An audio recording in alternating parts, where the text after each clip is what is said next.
Tel Aviv, Israel. To Washington. I'm Mike Emanuel. To your own backyard. If a story impacts you or your wallet, we're on it. It's the Fox News Rundown. We give every story the deeper look it deserves with must-listen interviews and smart analysis from the voices you can trust. Start your day with the Fox News Rundown. Listen and follow now at foxnewsrundown.com or wherever you get your favorite podcasts. From the Fox News Podcasts Network. Hey, this is Trey Gowdy, host of the Trey Gowdy Podcast. Every Tuesday, you'll hear what's on my mind. Plus, every Thursday, there's a special bonus episode where we answer the questions that are on your mind. Make sure to spend your Tuesdays and Thursdays with Trey. Subscribe now at foxnewspodcast.com or wherever you download podcasts. Hope to see you. America's listening to Fox News. It now has a name, Operation Southern Spear. That's what Secretary of War Pete Hegseth is calling the military operation that started in September, targeting boats off the South American coast suspected of smuggling illegal drugs. There are reports of another boat blown up earlier this week with 4 more suspected drug traffickers killed, bringing the number of deaths total to 80. Secretary of State Marco Rubio discussed it at a meeting of G7 countries in Canada this week. Secretary Rubio said the situation is simple. The United States is under attack from organized criminal narco-terrorists in our hemisphere, and the president is responding in the defense of our country. The secretary added that just stopping suspected drug boats is not enough. The problem is interdictions alone are not effective. You have to disincentivize this industry that these terrorists are using to flood our country with heroin, with cocaine, with fentanyl. Rubio said, though, that the strikes are not open-ended. It can stop tomorrow if they stop sending drug boats. Rubio said American forces are starting to see less drug vessels on the water. Kevin Uretsky, Fox News. Another socialist will be mayor of another city, like Zohran Mamdani in New York. Katie Wilson has won a close race in Seattle. Voters were in search of a new direction, and that our problems required new leadership. Wilson finally declared the winner in Seattle over incumbent Mayor Bruce Harrell by about 2,000 votes. On Thursday Night Football, the Patriots ground the Jets. Pump fake, throws, open, caught, touchdown. The hat trick for Henderson. Rookie Trevion Henderson caught that TD and ran for 2 others touchdowns, leading New England past New York 27-14 on Amazon Prime Video, the Patriots' 8th straight win.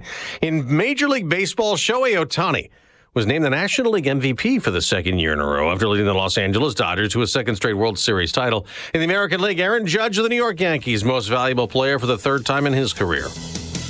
I'm Dave Anthony, and this is Fox News.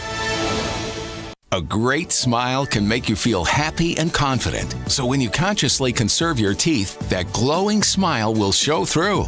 At Best Dental Group, doctors Economos, Gavalis, and their staff are ready to help you create that perfect look or maintain the one you have now. Along with general dentistry, Best Dental Group is a multidiscipline practice with an orthodontist, periodontist, and prosthetic specialists on site. They use the newest breakthroughs in dental technology such as titanium implants, Invisalign clear braces, and laser treatments. Don't let fear get in the way. They can recommend sedation to make your experience as comfortable as possible.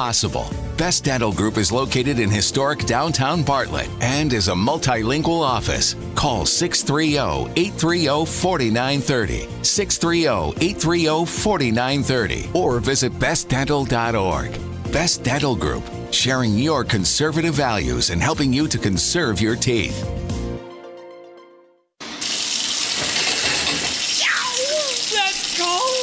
Don't get stuck with a cold shower this fall. Give CenterGuard Plumbing a call. Get a new 40-gallon water heater installed for just $1,195 for standard installation, or a 50-gallon heater for $1,295 standard installation. A proud new sponsor of AM 560, CenterGuard is offering specials on new water heaters. Don't wait. The cold temperatures are coming, and the same can happen to your water heater. If you're having hot water issues or your water heater's over 8 years old, take advantage of this fall special today. CenterGuard Plumbing is Chicagoland's same-day water heater experts. Call before noon, and they can schedule your repair or install the same day on in-stock water heaters. They'll even haul away your old one, no charge. You're only a text away from install today. Call 847-406-8883. Mention AM 560 to receive fall special pricing. That's 847-406-8883. Call or text 847-406-8883 or visit CenterGuardPlumbing.com. Medical professionals, is God calling you to contribute your medical skills for something more? Are you looking for better hours and a more flexible schedule?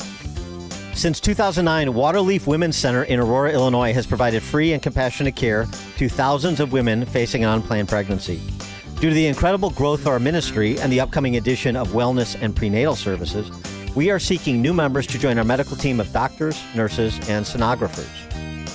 Waterleaf offers a comfortable working environment, flexible hours, a Christ-centered approach, and a competitive salary. We consistently rank among the top-performing nonprofit pregnancy clinics in the nation, and our patient survey scores are phenomenal. For more information, please call Waterleaf Women's Center at 630-701-6270, 630-701-6270, or visit onechoiceonelife.org today. That website, onechoiceonelife.org, onechoiceonelife.org. Did you know a will alone does not keep your family out of court when you die? The court still has to approve your will, but get a living trust, and your estate can be settled clearly without issue. Talk to the attorneys at Naumann & Associates. They prepare wills and trusts for a flat fee, no surprises, no hourly rate. With decades of experience, they know the law and offer a free consultation. Contact Naumann & Associates in Elk Grove Village, nalawgroup.com. Call 847-593-8777. If you listen to the mainstream media and the Democrats, you'd think it was a sin to be black and conservative. Well, John Anthony blows up that perception every week on Black and Right. Join John tomorrow afternoon at 4 when he pushes back against the left and its regressive, progressive agenda that tries to dictate how people should think or feel about politics. Listen to Black and Right tomorrow afternoon at 4, right here on AM 560. The Answer. It's November 14th, and this is your Fox Daily Snapshot. Today is National Seatbelt Day. The modern seatbelt was created by Swedish automaker Volvo in 1959. Since then, studies have shown that wearing a seatbelt saves lives and prevents serious injuries when involved in car accidents. Today is meant to reinforce the need for everyone to wear seatbelts, no matter where anyone is sitting inside of a car. Also on this date, in 1851, the classic novel Moby Dick by author Herman Melville is published. In 1960, Georgia, the Ray Charles song Georgia on My Mind reaches number 1 on the charts. And in 2018, a large pear-shaped pearl pendant, which belonged to Marie Antoinette, sold at auction for $32 million. The pendant had not been seen in public for roughly 200 years until it was put up for sale. I'm Tushar Saxena, and that's your Fox Daily Snapshot. Did the Protestant Reformation suffer a premature death? Absolutely, argues the riveting book, Reviving the Reformation by Dr. Daniel Lang. The book of Acts chapter 21 verse 20 reports that myriads or tens of thousands of Jewish believers dwelled in Jerusalem, and they were all zealous for the Torah. Their leaders were guiding the early Messianic faith. 40 years after the death of Jesus, however, the Jews revolted against Rome. This rebellion caused a Roman hammer to crush Israel, destroying the temple and Jerusalem. Following this devastation, the leadership of the Jerusalem church fell into other hands. Reviving the Reformation recovers the lost first-century Messianic faith. It answers the most difficult questions that some dare not ask about traditional Christianity. Buy Reviving the Reformation on Amazon. For a deep discount, purchase the book securely from the author at revivingthereformation.com. That's revivingthereformation.com. And like Reviving the Reformation on Facebook. With biblical faith fading fast in Western culture, now is the time to restore the truth by reviving the Reformation. President Trump has made some pretty amazing claims since he's taken his seat as president. He's delivering on what he promised. On Inauguration Day, Trump's very first declaration was, "The golden age of America begins right now. From this day forward, our country will flourish." Consider this. Since the election, gold has shot up hundreds of dollars per ounce, shattering all-time record highs. Fox Valley Coins does not pretend to know the future, but they do know that if you're buying or selling gold or silver, they are the place to do it. These are some of the top reasons people choose a dealer. You want a national dealer with a local presence you can deal with face-to-face. You want a large selection, the best prices, and great service. You want to walk in with cash and walk out with the best product. You want to deal with legacy dealers with integrity. Whether buying or selling or just want valuation, Fox Valley Coins is your answer for choosing a dealer. Visit Fox Valley Coins, 1 light north of I-88 on Route 59 at the Naperville-Warrenville border. FoxValleyCoins.com. Family-owned integrity since 1981. I don't serve for the recognition. I serve the flag. The red, white, and blue, that means everything to me. And when I fly it, I know it stands for something real. My name is Megan Terry, and I serve in the U.S. Army, which is why I choose Collins flags. Because every Collins American and military flag is made here in the USA, stitched with pride and built to last. And they support veterans like me because they know what these flags really mean. So if you love our service members and our country like I do, fly a flag that honors them and supports American jobs. Visit collinsflags.com today. American made, proudly waved. Progressive presents Employee of the Month. Small Business Edition. Today's recipient from Terry's Tiny Homes, Terry! Sure, as the only employee of her company, Terry was probably the front runner, but saving money getting personalized discounts with a commercial auto quote from Progressive, well, that gave Terry the edge. Over Terry. Terry! Keep awkwardly chanting your own name, Terry. You deserve it. Woo! Be your own Terry. See if you could save in as little as 8 minutes at ProgressiveCommercial.com. Progressive Casualty Insurance Company and Affiliates. Discounts not available in all states or situations. We all hear the radio ads about the IRS. They tell you to be afraid, to be scared, and they try to frighten you into calling. I'm not here to do that. Tax Relief Advocates is different. TRA is here to tell you that if you owe money to the IRS, whether it's $5,000, $50,000, or $500,000, we have a solution. It doesn't matter if you're sitting in your car, at work, or with your kids. No matter where you are, call now. 800-575-6745. Don't lose hope. TRA can eliminate or reduce what you owe to the IRS. Generous programs are now available that can give you a fresh start. Our passion is taxes and helping individuals fix their IRS problems. We have over 1,000 5-star reviews on Google and an A+ with the Better Business Bureau. You don't need to be afraid of the IRS any longer. End your tax nightmare today by visiting us online at TRA.com or call 800-575-6745. That's 800-575-6745. Tax Relief Advocates. Real solutions for real people. Hi, I'm Ken Mariotti, owner of Woodland Windows and Doors, a third-generation family-owned business since 1969. We know you're bombarded by choices when shopping for new windows or doors, so we're inviting you to experience the Woodland difference. For decades, we have been transforming living spaces with Marvin Windows, a fifth-generation family business. Marvin replacement windows have been known to increase the warmth of your cold rooms by 10 degrees. Think about that, 10 degrees warmer. When you welcome Woodland into your home, you will get a product expert to transform your living spaces, full-time, dedicated professional installers that you can trust in your home, along with the best products like Marvin. These are the reasons we're proud of our 5-star reviews and family legacy. No gimmicks, no pressure, and upfront pricing are why Woodland Windows and Doors is your trusted window and door expert in Chicagoland. Visit woodlandwindows.com to book your free in-home expert consultation. That's woodlandwindows.com, or stop by our showroom at the corner of Lake and Geary in Roselle. I love giving jewelry as a gift. Roland's Jewelers is the perfect place for that magical holiday gift. Hi, it's Mike Gallagher. Roland's Jewelers is the absolute perfect place for the magical holiday gift for someone you love. Buying jewelry is about trust. Roland's is the jeweler I trust. I'm a customer, and I'm always amazed by their 5-star Google reviews, so many of them. But why not? They're the best. They're family-owned. Hey, getting engaged? Roland's has a large selection of mined and lab-grown diamonds at great prices. Choose from beautifully crafted engagement rings from designer Simon G. or Italian designer Roberto Coin, offering stunning diamond pendants and earrings. How about a Tag Heuer watch with cutting-edge technology? I love mine from Roland's. I continue to be impressed at how expertly trained their staff is. Visit Roland's Jewelers in downtown Libertyville or RolandsJewelers.com. That's Roland's, Rollands, Roland's Jewelers, a family-owned jeweler you can trust, just like I do. Now, your official weather forecast. Today will be mostly sunny with a high of 64. Tonight, expect partly cloudy skies with a low of 57. Tomorrow will be breezy and warm with the temperature reaching 67, approaching the record of 71 set in 1971. Anticipate intervals of clouds and sun throughout the day. I'm meteorologist Jason Caterina on AM 560, The Answer. Get the latest weather, traffic, and news updates online at 560theanswer.com. Portions of the following show may be pre-recorded. Now, from the Signature Bank Studios, this is Chicago's Morning Answer with Dan Proft on AM 560. The Answer. Oh my gosh, is it Friday already? Chris Crock filling in for Dan Proft. He'll be back on Monday. This is AM 560, The Answer, Chicago's Morning Answer. 312-642-5600 is our number, 312-642-5600. All right, so I was born and raised a Catholic boy. Shocker, a Catholic Polak from Chicago. What a shock. right? Got my first communion, got confirmed in the Catholic Church, etc. I'm no longer a Catholic. I'm now a Protestant, but it's not relevant. I give you my background just to caveat this or give you the kind of context before I get into this, because this one really grabbed me. America's bishops express opposition to indiscriminate mass deportations.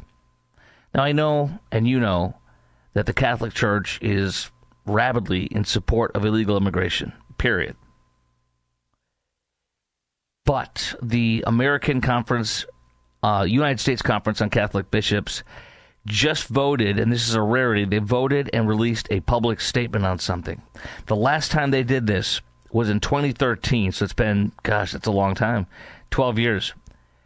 That's the last time the bishops approved a special pastoral message that was in opposition to federal contraception mandates. Such messages are meant to show the consensus of the body. So this report I'm sharing with you is from the CatholicNewsAgency.com. And this motion condemning what we're doing with illegals in America was 95% passed.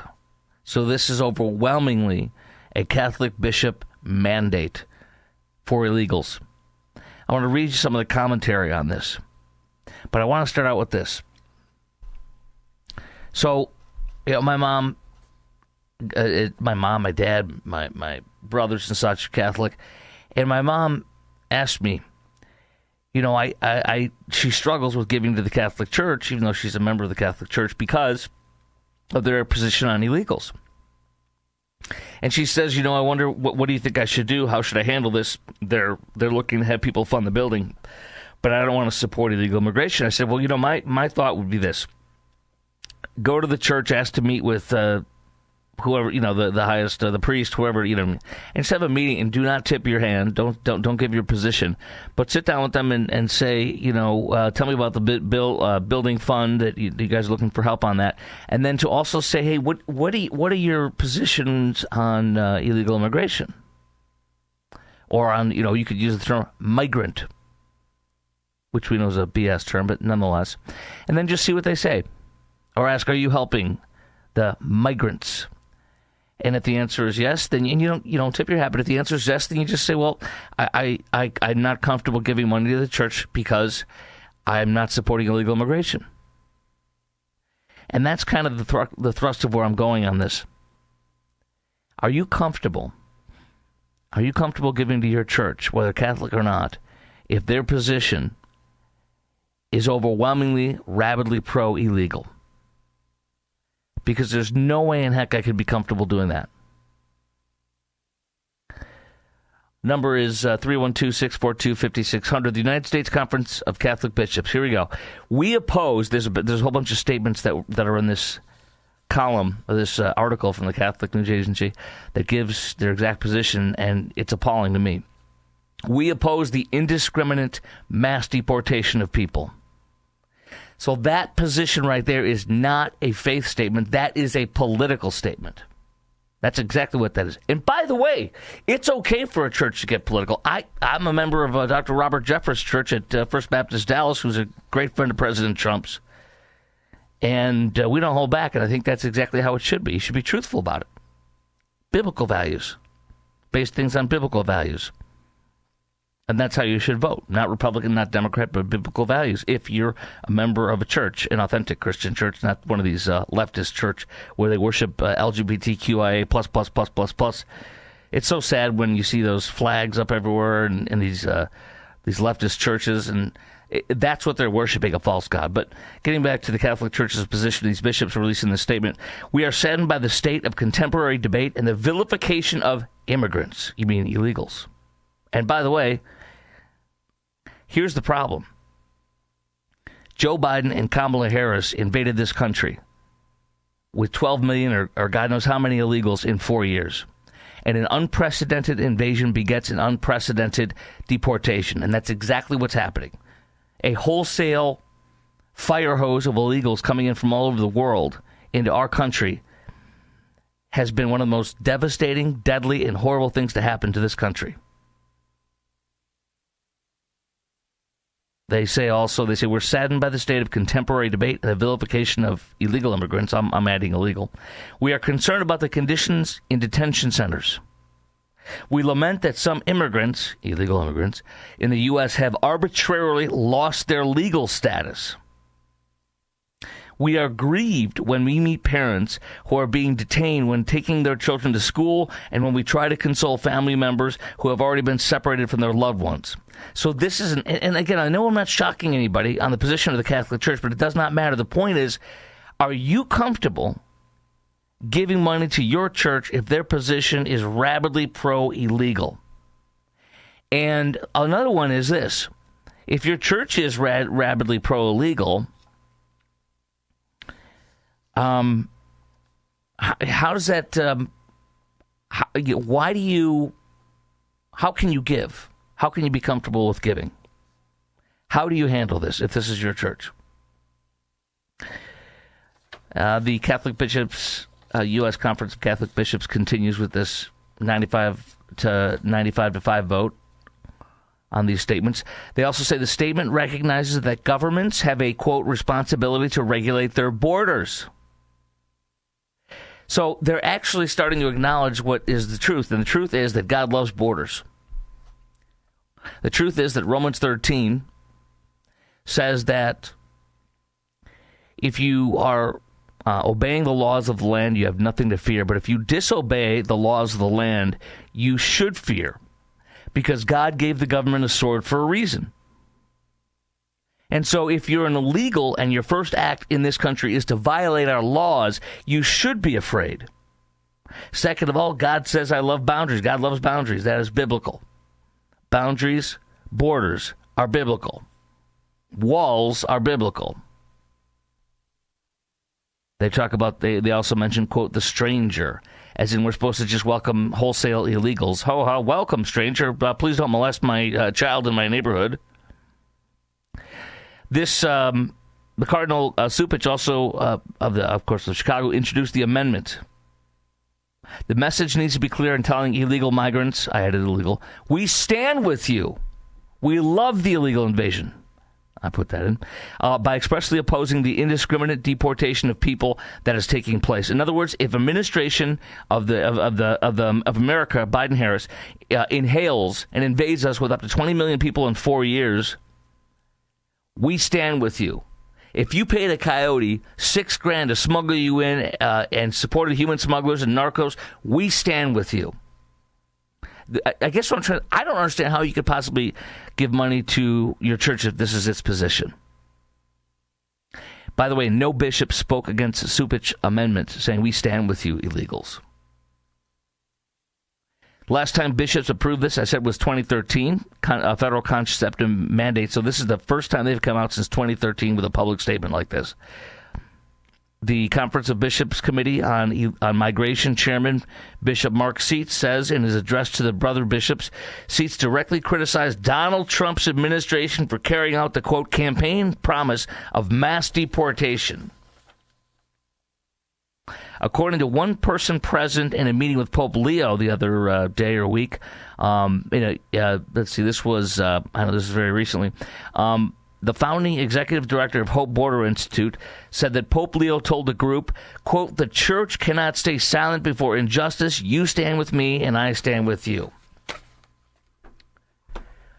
Let's go to Joe, who's called in. Joe, you are in Hoffman Estates. You're on AM 560, The Answer. Chris Crock in for Dan. Hello. Hey, Chris. Good morning. Did you say it was your mom that's having a hard time at church? You know, she's going. She's a member, but she doesn't want to give money because I don't blame her. It's going to go towards ultimately a political cause to protect, welcome illegals that come in and break the law and are illegally here. Well, I would have her start the conversation at church. Maybe she should go back one time and just ask the priest, is it okay if, did Jesus say every once in a while it's okay to break the law? And then see what they say and then lead into the conversation. You know what you just said there? Say it again. Is it okay to sometimes break the law a little bit? Something like that, right? Yeah, did Jesus say it was okay to break the law once in a while? Right. Of course, they'll say it's that it's ungodly to not a stranger, but of course we know they're breaking the law. But you remind me, ways, Chris. Right? But you remind me of something when you say, "Is it okay to break the law a little bit?" Did Jesus say that? And that reminds me of sin. There's one of my former Sunday school teachers taught, is a little bit of sin. Is that okay? He talked about if you have a brownie, if you make brownies in a big tray, is it okay to have a little poop in the brownie? Just a little bit?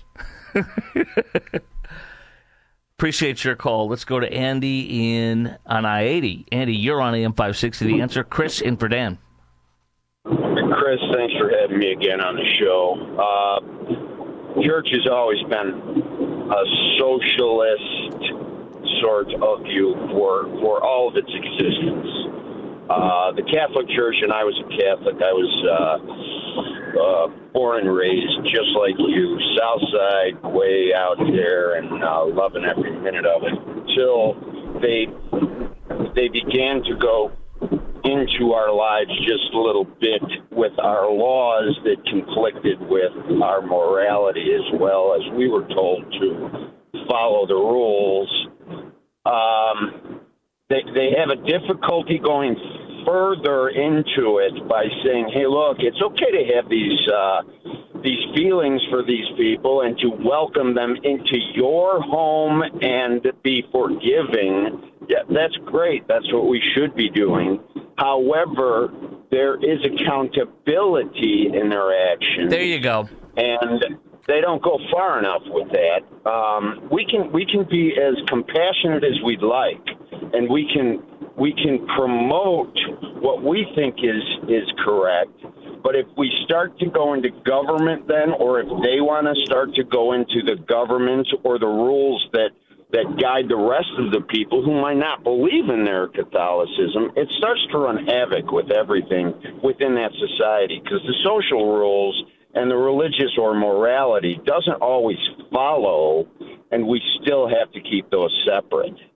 Think about the Tren de Aragua people. So inviting millions of illegals, not inviting them, well, Joe Biden did, having them invade, and that brings in Tren de Aragua, that brings in child molesters, that brings in rapists, murderers. That's not good, but we still got to welcome them overall. Total BS. I get that. And this morning on X, I responded to a post that was on there. If they want to try some of these in the Vatican, by all means, let's let them into your house. That's exactly right. Let them into the Vatican. Right. Point well spoken, my friend. I appreciate you very much. So there you go. Coming up next, we got a little bit more I want to talk about on this. I got so much more on the illegal front, and more towns like Niles, Morton Grove, having fools show up there and raise almighty hell because illegals and ICE, they hate ICE. I got brownies, little Girl Scout brownies, their parents, controversy with ICE in some news stories. But I want to also tell you this. I'm very excited to say Ray Lopez, Alderman Ray Lopez, is coming up at 6:36 as well. This is Chris Crockett for Dan Proft on AM 560, The Answer. It's news, opinion, insight. This is Chicago's Morning Answer on AM 560. The Answer. You need a construction company, but who? Call Croscom. A construction company you can trust that shares your Christian and conservative values. For decades, Croscom has been doing work in Chicagoland, Northwest Indiana, and Wisconsin. Roofs, siding, windows, doors, gutters, basically everything for your home or business, even solar. Quality work and professional services that make you feel great about your decision to work with Croscom. Call Croscom. 630-871-5500. Give them a chance to earn your business. If your repairs are due to storm, fire, or flood damage, you need to call Croscom. They're licensed public adjusters. They work for you, not the insurance company. Croscom will work to get you the money you deserve, the maximum payout. They know the insurance companies and how to deal with them. They win for you. Call Croscom. Croscom Construction and Public Adjusters. This is Dan Lights with Croscom. You can trust us with your home or business for high-quality work and fair prices. It's the only way we do business. 630-871-5500. CroscomPublicAdjusters.com. AM 560. The Answer. Chris Crock in for Dan Proft on AM 560. The Answer. Coming up next, Ray Lopez, Alderman, of course. Treasury bonds. Oh, he takes that our crazed treasurer for the city of Chicago to task. You'll hear that. Illegal migrant deal. Could there be an illegal migrant deal with Pritzker and Trump, he proposes? Business taxes. What's his name? Brennan Johnson calling on his business taxes, $21, and more of that garbage where it came from. And then the Chicago Public Schools with its failure and its waste. All that's coming up next. This is AM 560, The Answer. Stace Keene in the newsroom. Good morning. It is 42 degrees here in Chicago on AM 560 The Answer. I'm Stace Keene in the AM 560 newsroom. A preschool teacher detained by ICE agents has been released. According to reports, Diana Galliano was released from an ICE detainment facility in Indiana. Galliano was forcibly taken into custody last week at the Rayito del Sol daycare in front of parents and children. A video of that encounter has been shared across multiple social media platforms. Officials with the Department of Homeland Security say Galliano was in the U.S. illegally and had paid to smuggle her children into the United States. The FBI is asking for help in identifying the suspect who held up a U.S. bank branch in St. Charles last weekend. According to reports, the suspect entered the bank just after noon on Saturday and demanded money while pulling out a handgun. There were no injuries. The suspect fled on foot. Anyone with information is asked to contact the FBI at 312-421-6700. This news is sponsored by Audible. Audible's romance collection has something to satisfy every side of you. Fall for a brooding duke, dive into a steamy romantasy series from Sarah J. Maas, or find the perfect rom-com from Lily Chu. Start listening free when you sign up for a 30-day trial at audible.com. Chicago's Morning Answer continues next, but now a check of your forecast from the National Weather Service. Catch more money with leading economist Steve Moore. I'm excited about America. I think things are going really well. I think we've turned a corner here. I think Biden economics is well behind us now. This is a miracle what's going on here. If anything, it's better than I thought it would be. So many good things happening in the economy. Low inflation, low unemployment rate, consumer confidence up, business confidence up. All of the indicators are pointing north right now. It's More Money, Saturday at 3 on AM 560. The Answer. Hey, it's Scott Tucker and my new co-host, Amy Jacobson, on AM 560. We wanted you to know that we have a special show every Sunday morning at 7 a.m. here on AM 560, The Answer. It is Retirement Dakota with Scott Tucker and Amy Jacobson. It's every Sunday morning from 7 to 9 a.m. 2-hour show, 2-hour radio extravaganza. Amy, we're going to tantalize the listening public and the listening private with all kinds of retirement planning information. So tune in at AM 560 Sunday mornings at 7 a.m. This past year has been one of the hardest in MyPillow's history. It's because of you that they are making it through. They want to thank you for your continued support by extending their wholesale prices on classic MyPillows. Get standard classic MyPillows for only $14.98. It gets even better. Upgrade to a queen size MyPillow for just $18.98. King size only $1 more, or multi-use pillows for only $9.98. Get body pillows for $29.98 with a free pillowcase. So go to mypillow.com or call 800-489-0201 and use promo code LIBERTY to take advantage of these wholesale prices, including the standard size MyPillow, originally $49.98, now only $14.98. Queens $18.98, Kings only $1 more. That's 800-489-0201 and use promo code LIBERTY. Order $100 or more and your order ships absolutely free. We know MyPillow products come with a 10-year warranty, but MyPillow has just announced that they are extending their 60-day money-back guarantee. That's right. Orders placed between now and December 25th will have their 60-day money-back guarantee extended through March 1st, 2026. Do the holiday parties, tailgating, and family get-togethers have your liver working overtime? Let Active Liver help give your liver some relief at Amazon or VitaCost.com, CVS, Meijer Grocery, or ShopRite. Now, your official weather forecast. Today will be mostly sunny with a high of 64. Tonight, expect partly cloudy skies with a low of 57. Tomorrow will be breezy and warm with temperatures reaching 67, approaching the record of 71 set in 1971.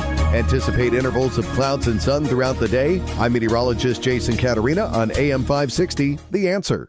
Get the latest weather, traffic, and news updates online at 560theanswer.com. This hourly segment is brought to you by Forever Remodeling, stress-free and high-quality remodeling. View their stunning transformations online at the number 4everremodeling.com. Now, from the Signature Bank Studios. Only the biggest stories, only the biggest guests, and only the biggest opinions. This is AM 560, The Answer. AM 560, The Answer, Chicago's Morning Answer. Chris Crocken for Dan Prop. Dan is back on Monday. 312-642-5600 is our number. 312-642-5600. Well, here's the guy that a lot of us, whether we disagree or agree with him politically, are grateful for Alderman Ray Lopez for speaking out and calling out. Oh, that's coming up in an hour. What's wrong with me, guys? I did it again, producer Justin. I had my hours bass-ackward. It's Friday.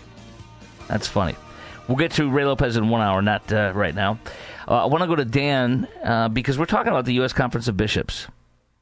And they just had a vote. It's the first time they've done it since 2013 where they release a public statement on an issue. Last time they did it was 2013 with public contraceptives from the federal government. Now it's on illegal immigration and the illegal invasion. And they're saying it's great, we support it, yada, yada, yada. And what I'm saying is, how could you possibly give money to your church, regardless of it's Catholic or not, when their position is rabidly pro-illegal and chastising people like us or the president or any Republican for supporting mass deportations? And I'll say it again, I've said it before, a mass invasion, an unprecedented invasion begets an unprecedented deportation. And so that's what this is. Our number is 312-642-5600. Lines almost wide open. Let's go to Dan in Will County. Dan, you are on AM 560. The Answer. Kristen for Dan. Yeah, thanks for taking my call. In 2018, I stumbled upon a rally in my local town sponsored by the local Democratic Party, and the first person who spoke was our bishop. And I noticed that many of the people in the crowd had signs with Trump with his head cut off. And after the bishop spoke, and he spoke of peace and love and all that, I walked up to him, told him I was an altar boy, 60 years ago, and that because he was here supporting this outrageous behavior, he was shocked to hear me say that I'm leaving the Catholic Church. Wow. I sent a letter saying, don't send me any more envelopes. I have attended the church for funerals for friends, but I don't attend the Catholic Church. I don't know what I am anymore.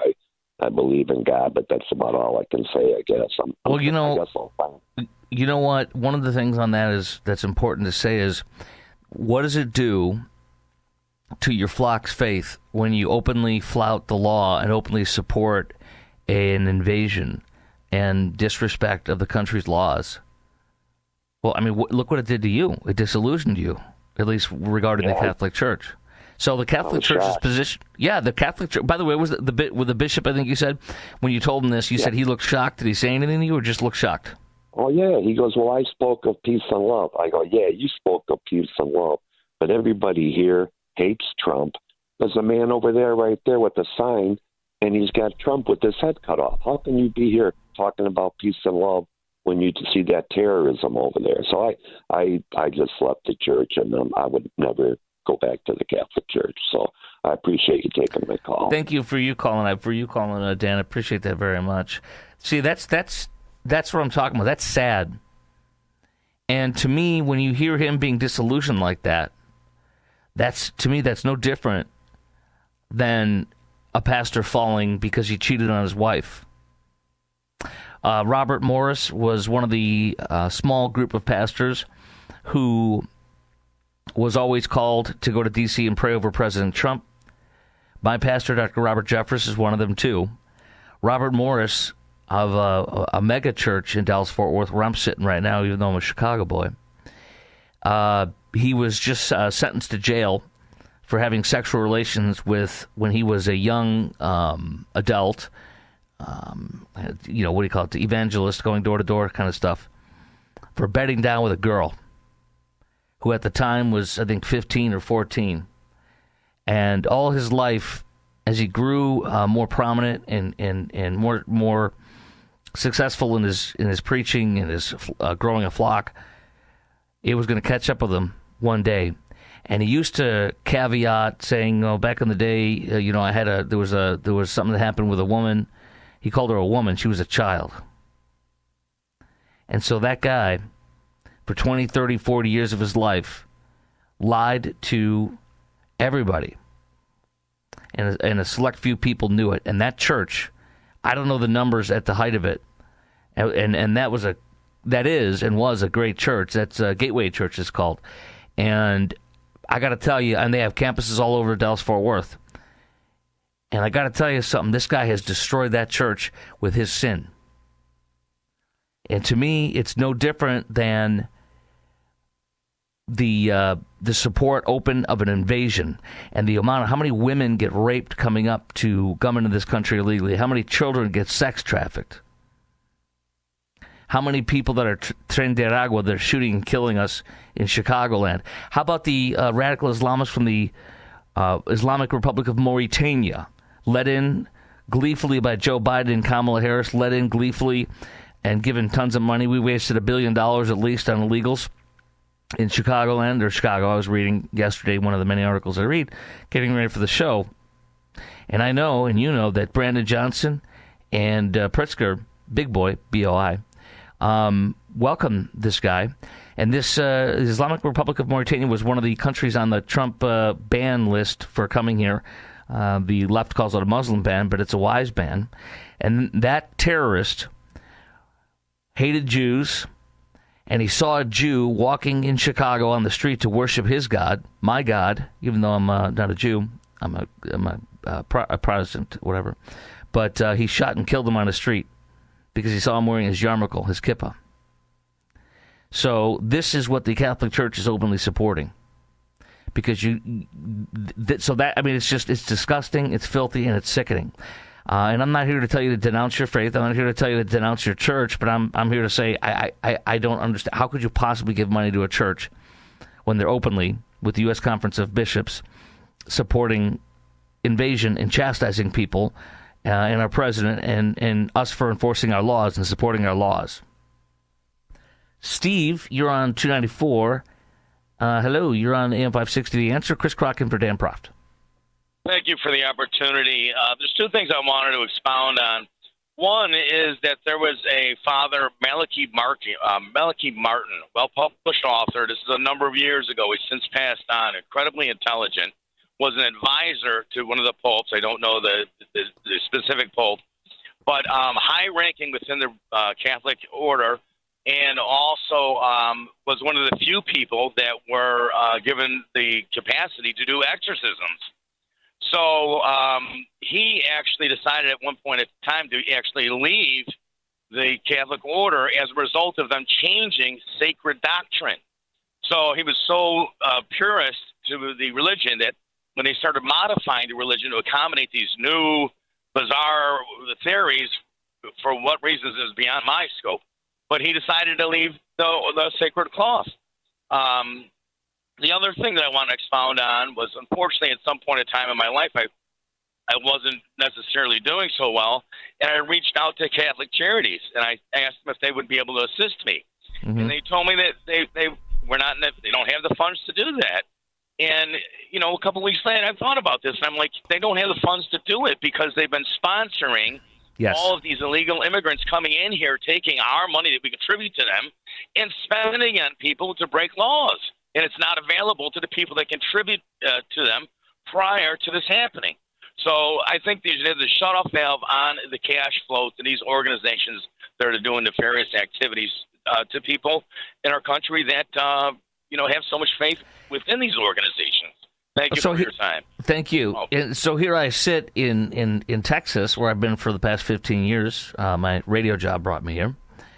And I see on the border, on our side of the border, I see a lot of Catholic Charities groups that are that critical last leg of the human smuggling to bring illegals into this country.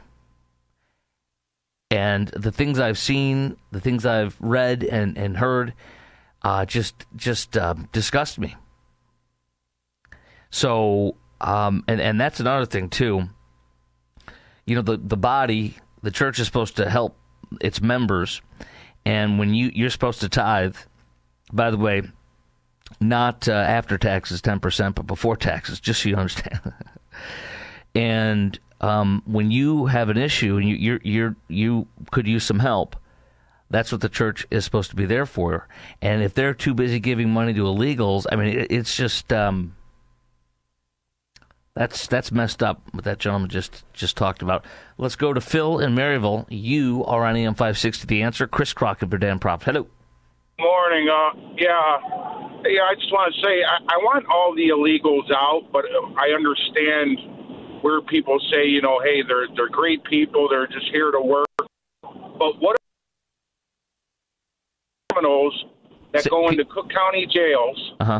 And the Democrats and the church say nothing about it. They basically say, let's keep the hardcore illegal aliens that are committing crimes in this country.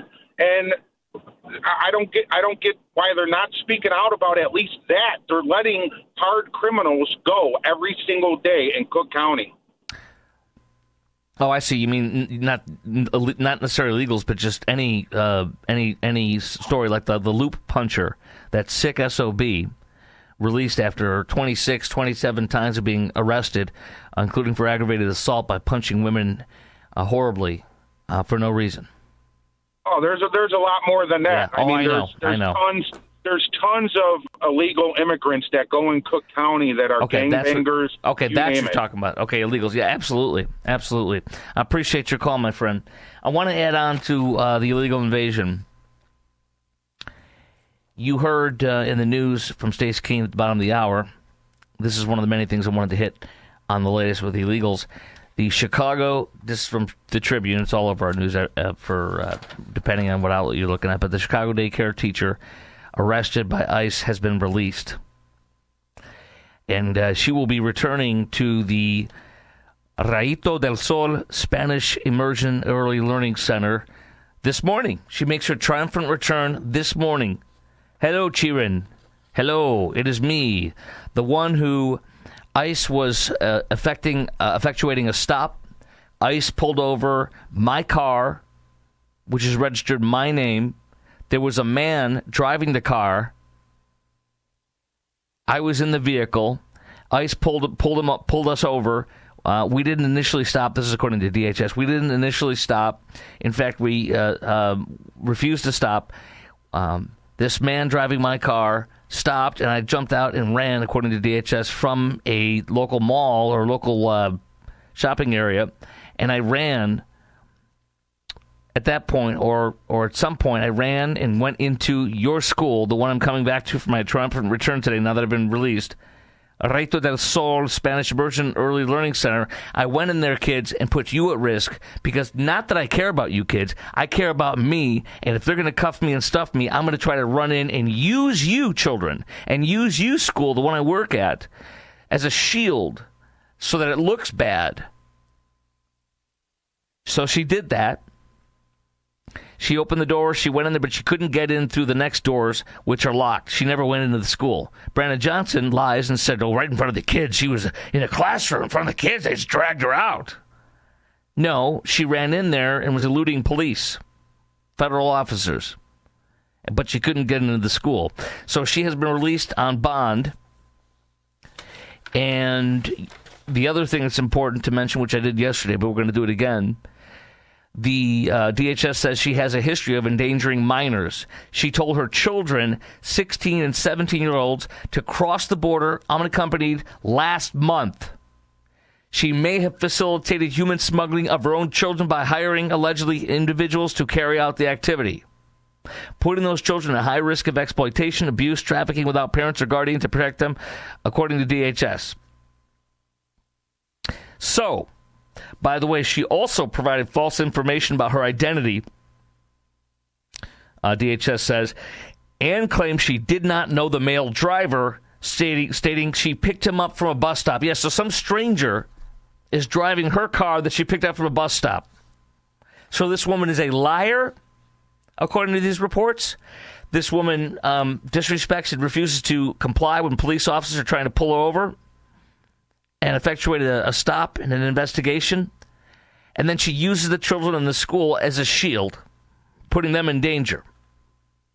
And now she's a hero going back to that same school today. 312-642-5600 is our number. Let's go to Ed in Elgin. Ed, you are on AM 560. The Answer. Chris and for Dan. Good morning. Hi, good morning, Chris. Yeah, I just want to comment. What I see is I think there's a little bit of a problem here. Wouldn't it make more sense for us to go after the people who opened the borders and kept them? I'm a conservative through and through, but, if you think about it, the family from Guatemala who received all these papers and everything saying, come to America, we're going to feed you, we're going to clothe you, we're going to give you shelter, we're going to, and the government, our government is paying for this and through the NGOs, and Catholic Charities getting hundreds of millions of dollars. Of course they're going to want to keep this going. But shouldn't we, instead of going after the people who are, if I was a Guatemalan, I would come up here too, especially when everyone else was coming up and they were paying people to come up. It's like we should start focusing on, all the people from the Biden regime who blatantly kept these the borders open and flooded the people. Does that make sense? Yes, it does, but I don't know, and I'm not disagreeing with you. And as you know, and I know, a lot of people that are conservatives that are in our government have tried to do that, have called them out at the very least. I don't know how they could prosecute them, but I would totally support that. But you say if you were a Guatemalan, you would come up illegally too. But I would assume that you would have shame and you would realize that it's illegal, and that you wouldn't be surprised if you wouldn't be surprised if you're cuffed and stuffed and deported. Right, that would be probably a risk I would be willing to take, especially because the government, the U.S. government is really telling us, hey, we want you guys up here. Well, it was. You're right. It was. Yeah. It was telling. Now it isn't anymore, obviously, but it was. Yes, you're right.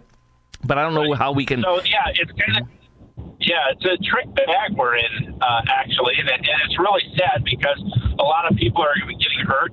And you know what? The problem is, though, the government giving all these NGOs hundreds of millions of dollars. The Catholic Church are getting probably more money from the government than their parishioners. Yes, probably. So it's probably. Yeah, it's just ridiculous. The Catholic Church is that last critical leg for human smuggling.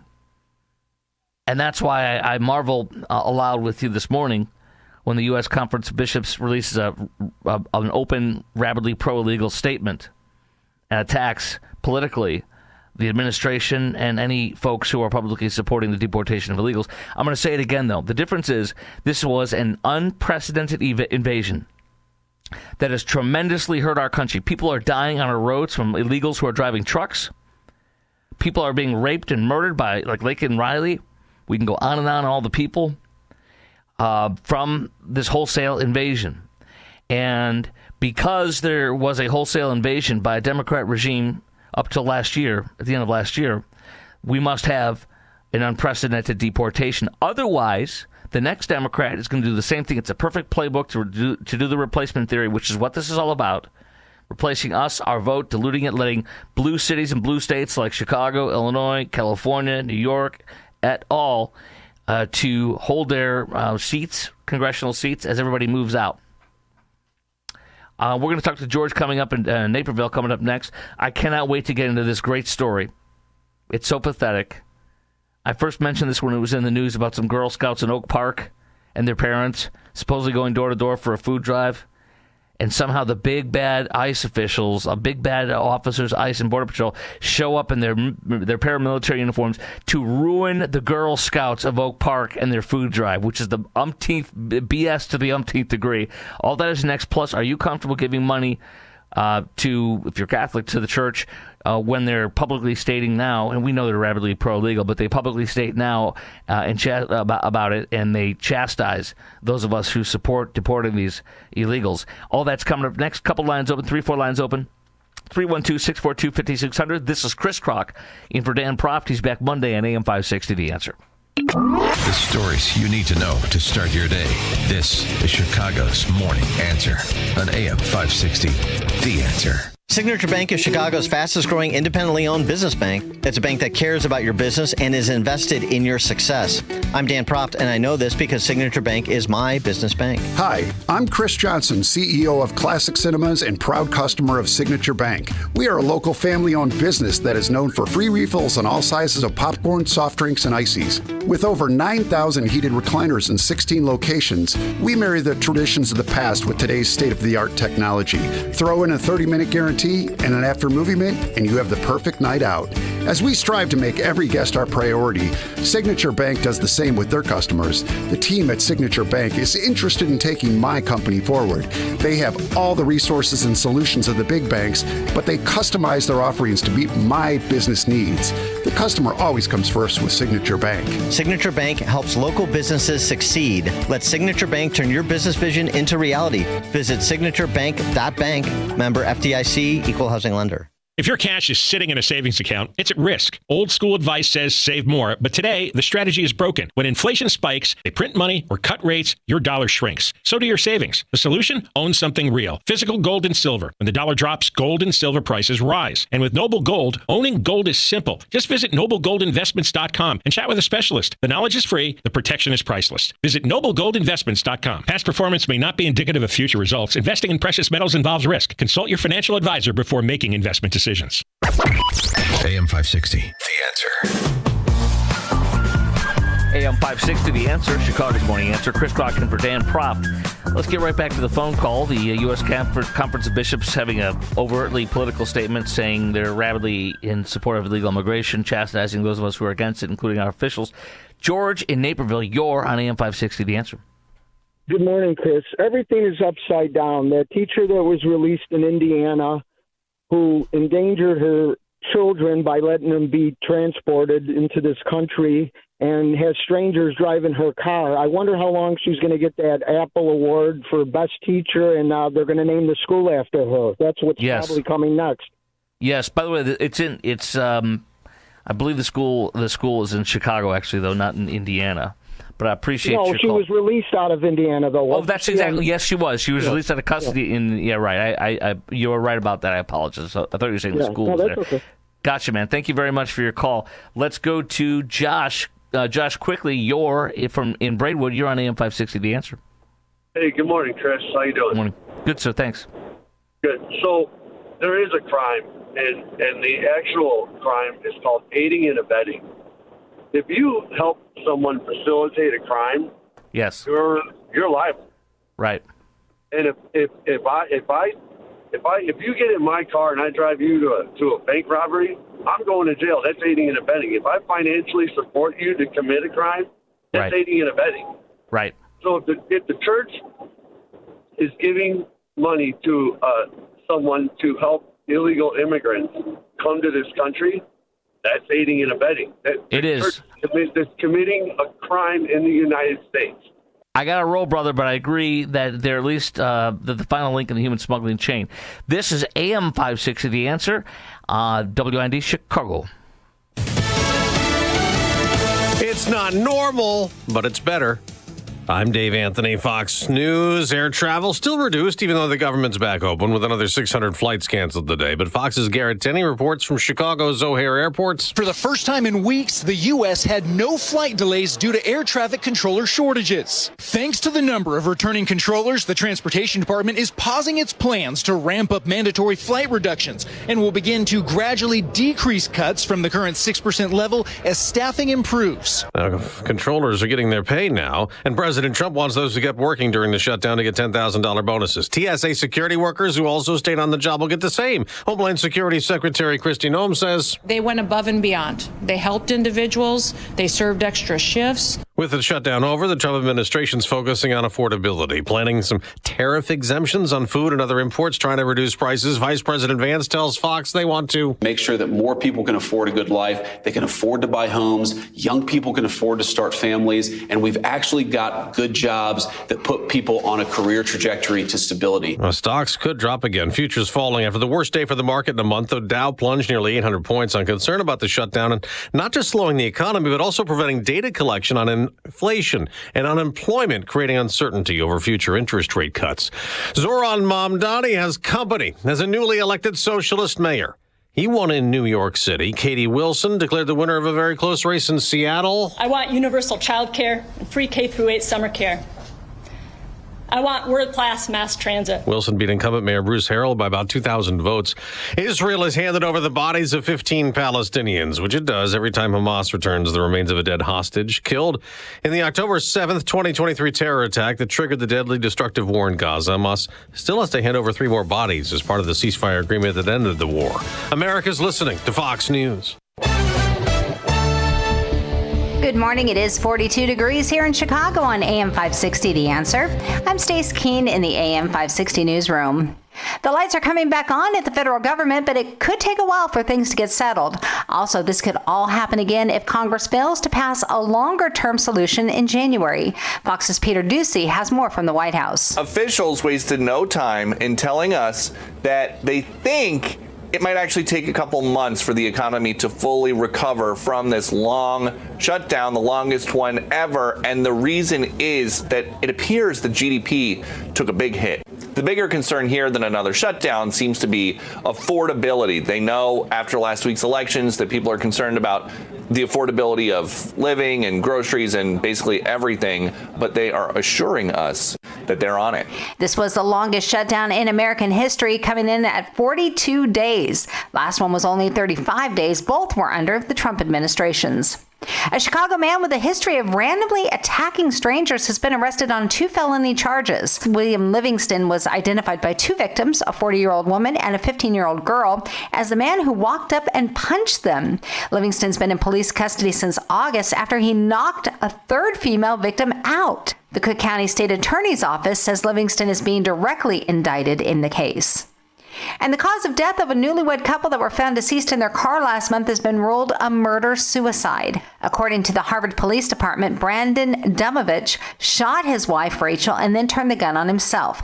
The couple were days away from celebrating their 1-year wedding anniversary. News is a service of AlmostFreeTeeth.com. Think full mouth dental implants are too expensive? Think again. Not at AlmostFreeTeeth.com. With medical insurance, you could save thousands and receive your finally affordable dream smile. Check if you qualify today at AlmostFreeTeeth.com. A check of the roads is coming up in 2 minutes on AM 560, The Answer.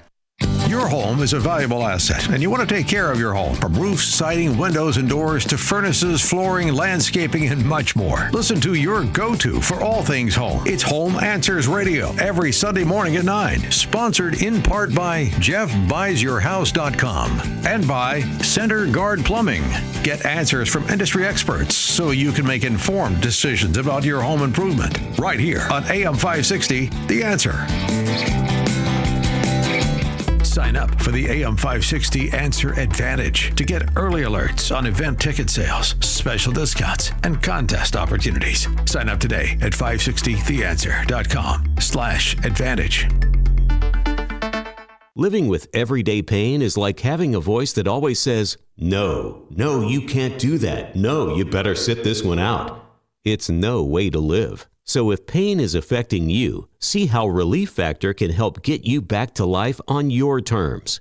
One where you say yes a lot more. Relief Factor is a daily supplement that fights pain naturally. Developed by doctors, Relief Factor's unique formula of natural ingredients does not just mask pain, it helps reduce or eliminate it for good. Whether it's your back, neck, joints, or muscles, Relief Factor can help you, as it has for so many others. So call 1-800-4RELIEF and give Relief Factor's 3-week quick start a try. It's only $19.95, less than $1 a day to get your life back. Just go to ReliefFactor.com or call 1-800-4RELIEF. That's 1-800-4-RELIEF, and see how you can say yes to more of everything you want. We all hear the radio ads about the IRS. They tell you to be afraid, to be scared, and they try to frighten you into calling. I'm not here to do that. Tax Relief Advocates is different. TRA is here to tell you that if you owe money to the IRS, whether it's $5,000, $50,000, or $500,000, we have a solution. It doesn't matter if you're sitting in your car, at work, or with your kids. No matter where you are, call now. 800-575-6745. Don't lose hope. TRA can eliminate or reduce what you owe to the IRS. Generous programs are now available that can give you a fresh start. Our passion is taxes and helping individuals fix their IRS problems. We have over 1,000 5-star reviews on Google and an A+ with the Better Business Bureau. You don't need to be afraid of the IRS any longer. End your tax nightmare today by visiting us online at TRA.com or call 800-575-6745. That's 800-575-6745. Tax Relief Advocates. Real solutions for real people. Gain insight into building strong marriages and raising godly children with Focus on the Family with Jim Daly each weekday at 11:30 a.m. on our sister station, AM 1160. Hope for your life.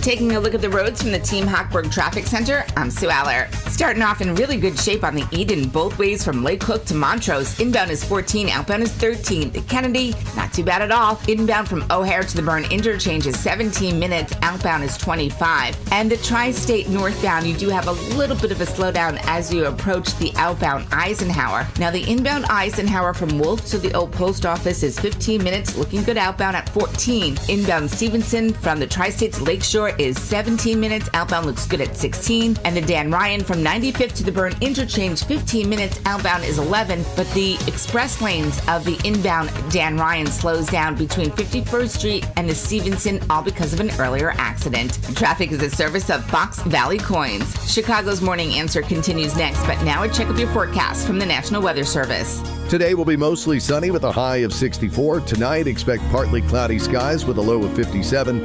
Tomorrow will be breezy and warm with temperatures reaching 67, approaching the record of 71 set in 1971.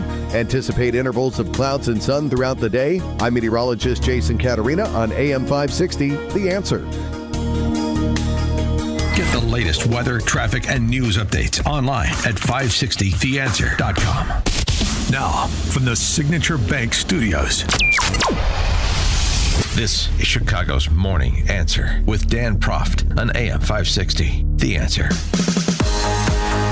AM 560, The Answer, Chicago's Morning Answer. Chris Crockett for Dan Proft. Dan's back on Monday. 312-642-5600 is our number, 312-642-5600. Talking about the American Conference of Bishops releasing a rabidly pro-illegal statement. They have not done a vote and a public statement like this since 2013 when it came to contraception. Last time they released one of these had a vote and everything. This was the last time they released a public statement. But I want to read just a couple quick sentences from this article out of the CatholicNewsAgency.com titled America's Bishops Express Opposition to Indiscriminate Mass Deportations. Quote, "We oppose the indiscriminate mass deportation of people. We lament that some immigrants, illegals, have arbitrarily lost their legal status. We are grieved when we meet parents who fear being detained when their children are taking their children to school, and when we try to console family members who have already been separated from their loved ones." The committee chairman, Bishop Mark Seitz, in his address to his brother Bishop, Seitz directly criticized Donald Trump's administration for carrying out the, quote, campaign promise of mass deportations. In other words, Catholic Church's official position, 95% vote for the U.S. Conference of Bishops.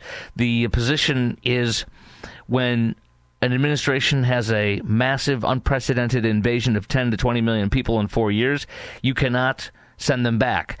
Every time, the Catholic Church's official position of the U.S. Conference of Bishops, including Supich, is every single time a Democrat comes in the power, and they will, if they want, just like Joe and Kamala did, they can invade us with 12 to 20 million illegals, and you will like it, and you will not deport them. If you do, we're going to condemn you.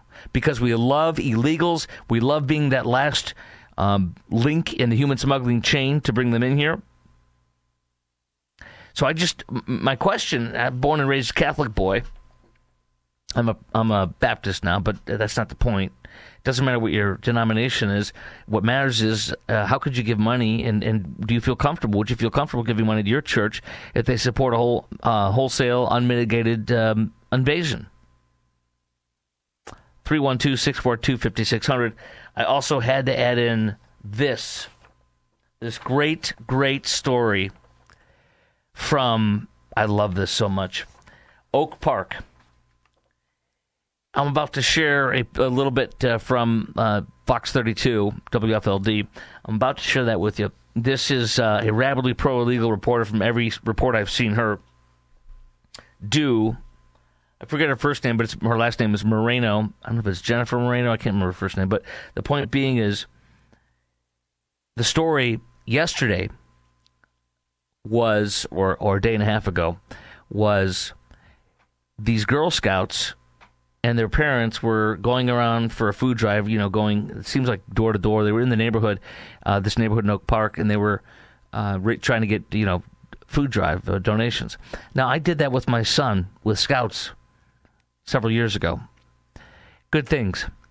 But the story I read to you and shared with you yesterday on Chicago's Morning Answer was that they encountered ICE enforcement action. And they decided, instead of turning around and going in a different direction or avoiding the situation, to continue to go towards the situation with their Girl Scout going door to door or whatever, doing a food drive. Because these are rabidly, pro-illegal people that hate ICE with Girl Scouts. Well, this morning, you got to hear what Fox 32 reported last night. From this reporter. Listen to this. A Girl Scout food drive in Oak Park took a frightening turn this weekend when ICE agents showed up. Leslie Moreno is live in that neighborhood with how it unfolded and how the community is now responding. Leslie.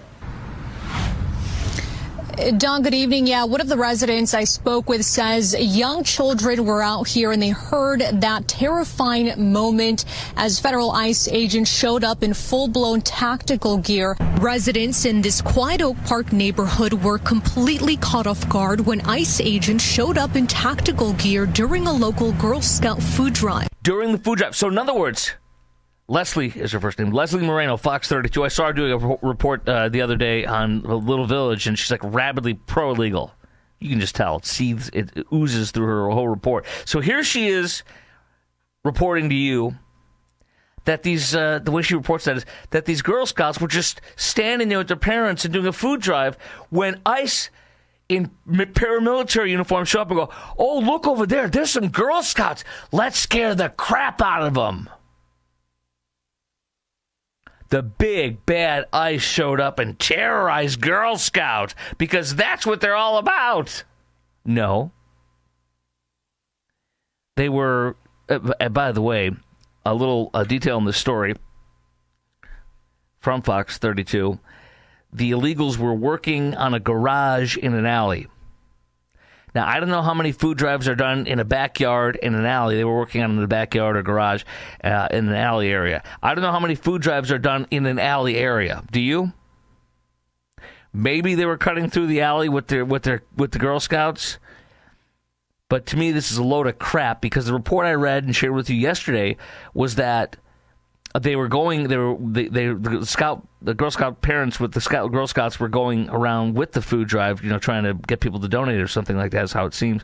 And they came upon the scene. And I don't know about you, but if I'm walking with my Girl Scout daughter, which we didn't do Girl Scouts because we don't support abortionists and LGBTQIA++ worship.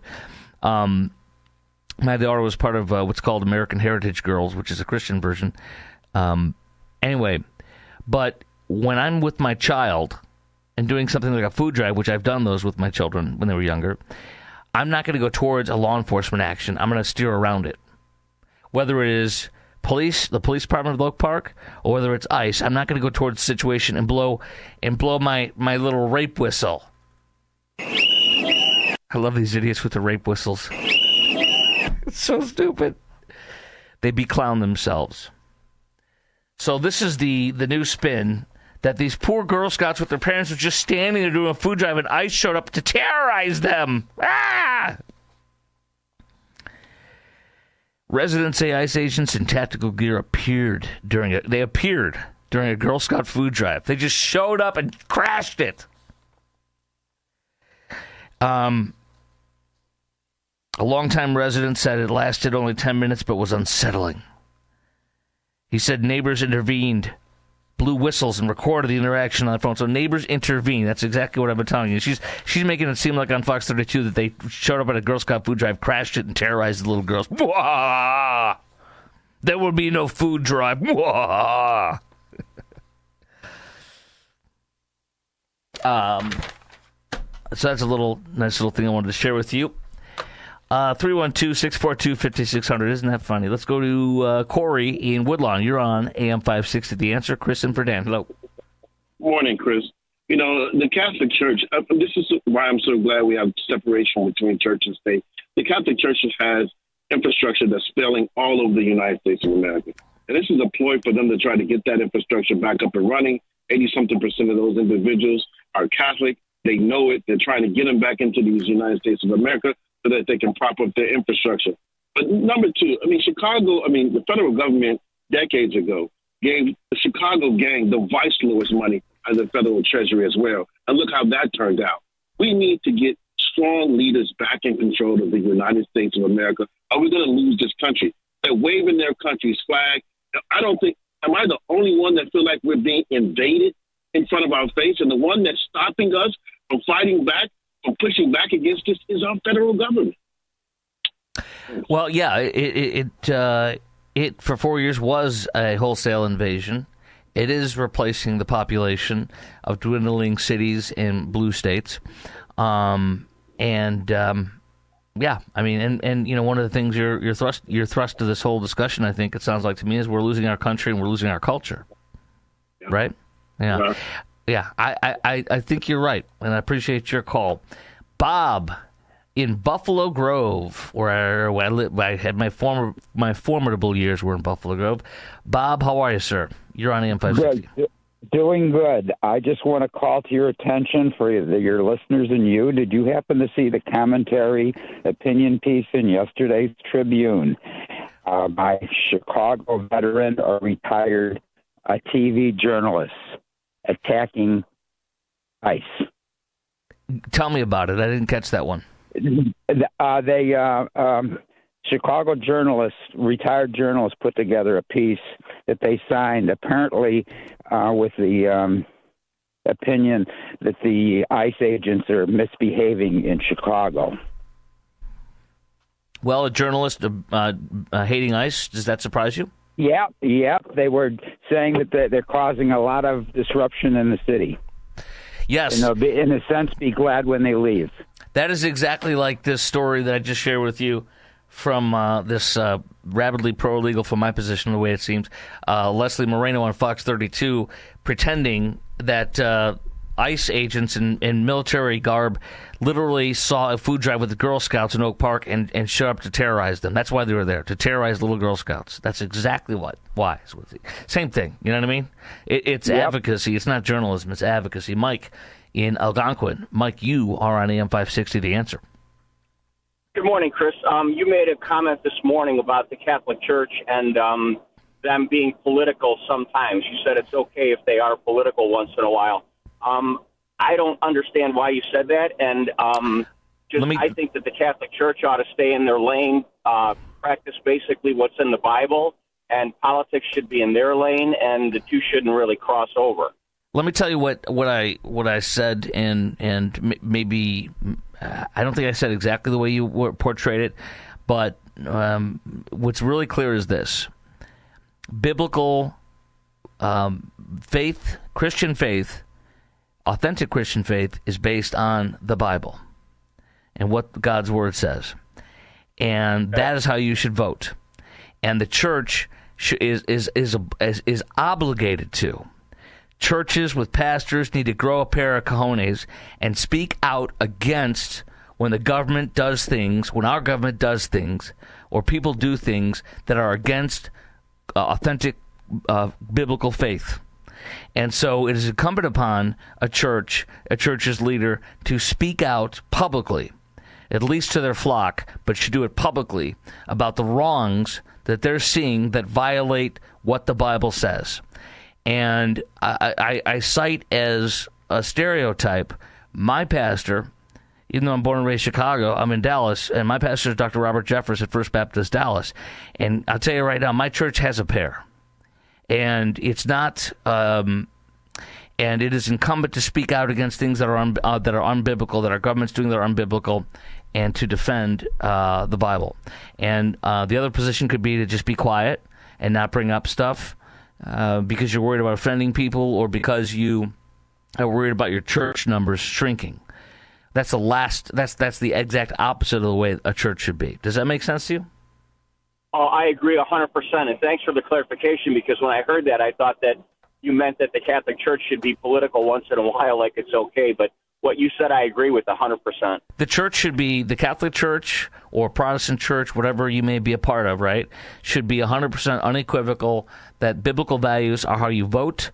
Biblical values are what you should vote for, whether it be you're Democrat or Republican. It's not that. It's voting on biblical values. And when you see our leaders doing things that are unbiblical or policies, it is incumbent upon the church to speak out. And the pastors that shut up or are quiet about it are literally it's horrible. It's incumbent to speak out against things that are unbiblical and wrong if you're a pastor or a member of a church. And what the Catholic Church is doing, at least with the illegals, is absolutely the antithesis of what they should be doing. I appreciate your great call, sir. Thank you. And by the way, my church and all churches, I'm not even aware of any church that checks your papers. And my church doesn't check people's papers. They don't ask if you're illegal or not. And they don't try to make people vote Democrat or Republican. It's all about biblical values. And the Catholic Church, when they support illegal immigration wholesale, or just even in any case, if they support illegal immigration, they are literally going against what the Bible says. And that is a political advocacy group versus a biblical advocacy. 312-642-5600 is our number, 312-642-5600. Now, I've been sharing with you, we had Aurora yesterday, or the day before, actually, in the news cycle. Aurora's mayor and all these people showing up, and they're rabidly pro-illegal. I shared with you about Northbrook yesterday. We see Evanston, of course, Oak Park, Aurora adopted these ICE-free resolutions. Well, now comes the mayor of Morton Grove to say the quiet part out loud. What is the quiet part out loud? The quiet part out loud is that passing any ordinance, doing anything like that in the city of Morton Grove does nothing to stop ICE from doing their job. I'm shocked. She actually said the truth. Mayor Whitco in Morton Grove, quote, if we adopt any town or any town adopts anything like that is, rejecting ICE or all this kind of stuff, it would not change the reality of the situation. The village does not have the authority, as you know, over federal agents or their operations, placing signs like the clowns over at Aurora are doing, anti-ICE signs, or like Brandon Johnson are doing, placing signs, the mayor says, in Morton Grove, and making proclamation will be purely symbolic. It is useless, is what she's saying. It means nothing. And the fools, the leftists showing up, the anti-ICE people showing up, demanding Morton Grove pass a stupid ordinance that will do nothing, still said, we want it. We want you to do it. We want to make a statement. We know it's useless, but you need to make a statement here. The members of the public addressing the Morton Grove board Wednesday night argued that even if only symbolic, taking a stance matters. People need something, they opined. Yes, take a position and say things that you know have no bearing on whether or not ICE comes in our community, because you're going to make us feel good. Oh, yes, that's what you need to do. Make us feel good. Coming up next, we'll talk to Toby in Portage and Mark in Oak Lawn on the Catholic Church's position. This is great. You guys got some good stuff. You're going to comment on that. That's coming up next. Niles Mayor, also in the news today. And Niles, when it comes to the illegal invasion and what they're saying publicly. Oh, National Guard soldiers. WGN TV chimes in to tell us how many millions and millions of dollars, and yet the National Guardsmen called up from Texas and Illinois are still not allowed to do anything, and it's costing us so much money. Wow, you're concerned about money now? I don't think so. It's Chris Crocker for Dan Proft today on 560 The Answer. The more you listen, the more you'll know. This is Chicago's Morning Answer. Morning Answer on AM 560.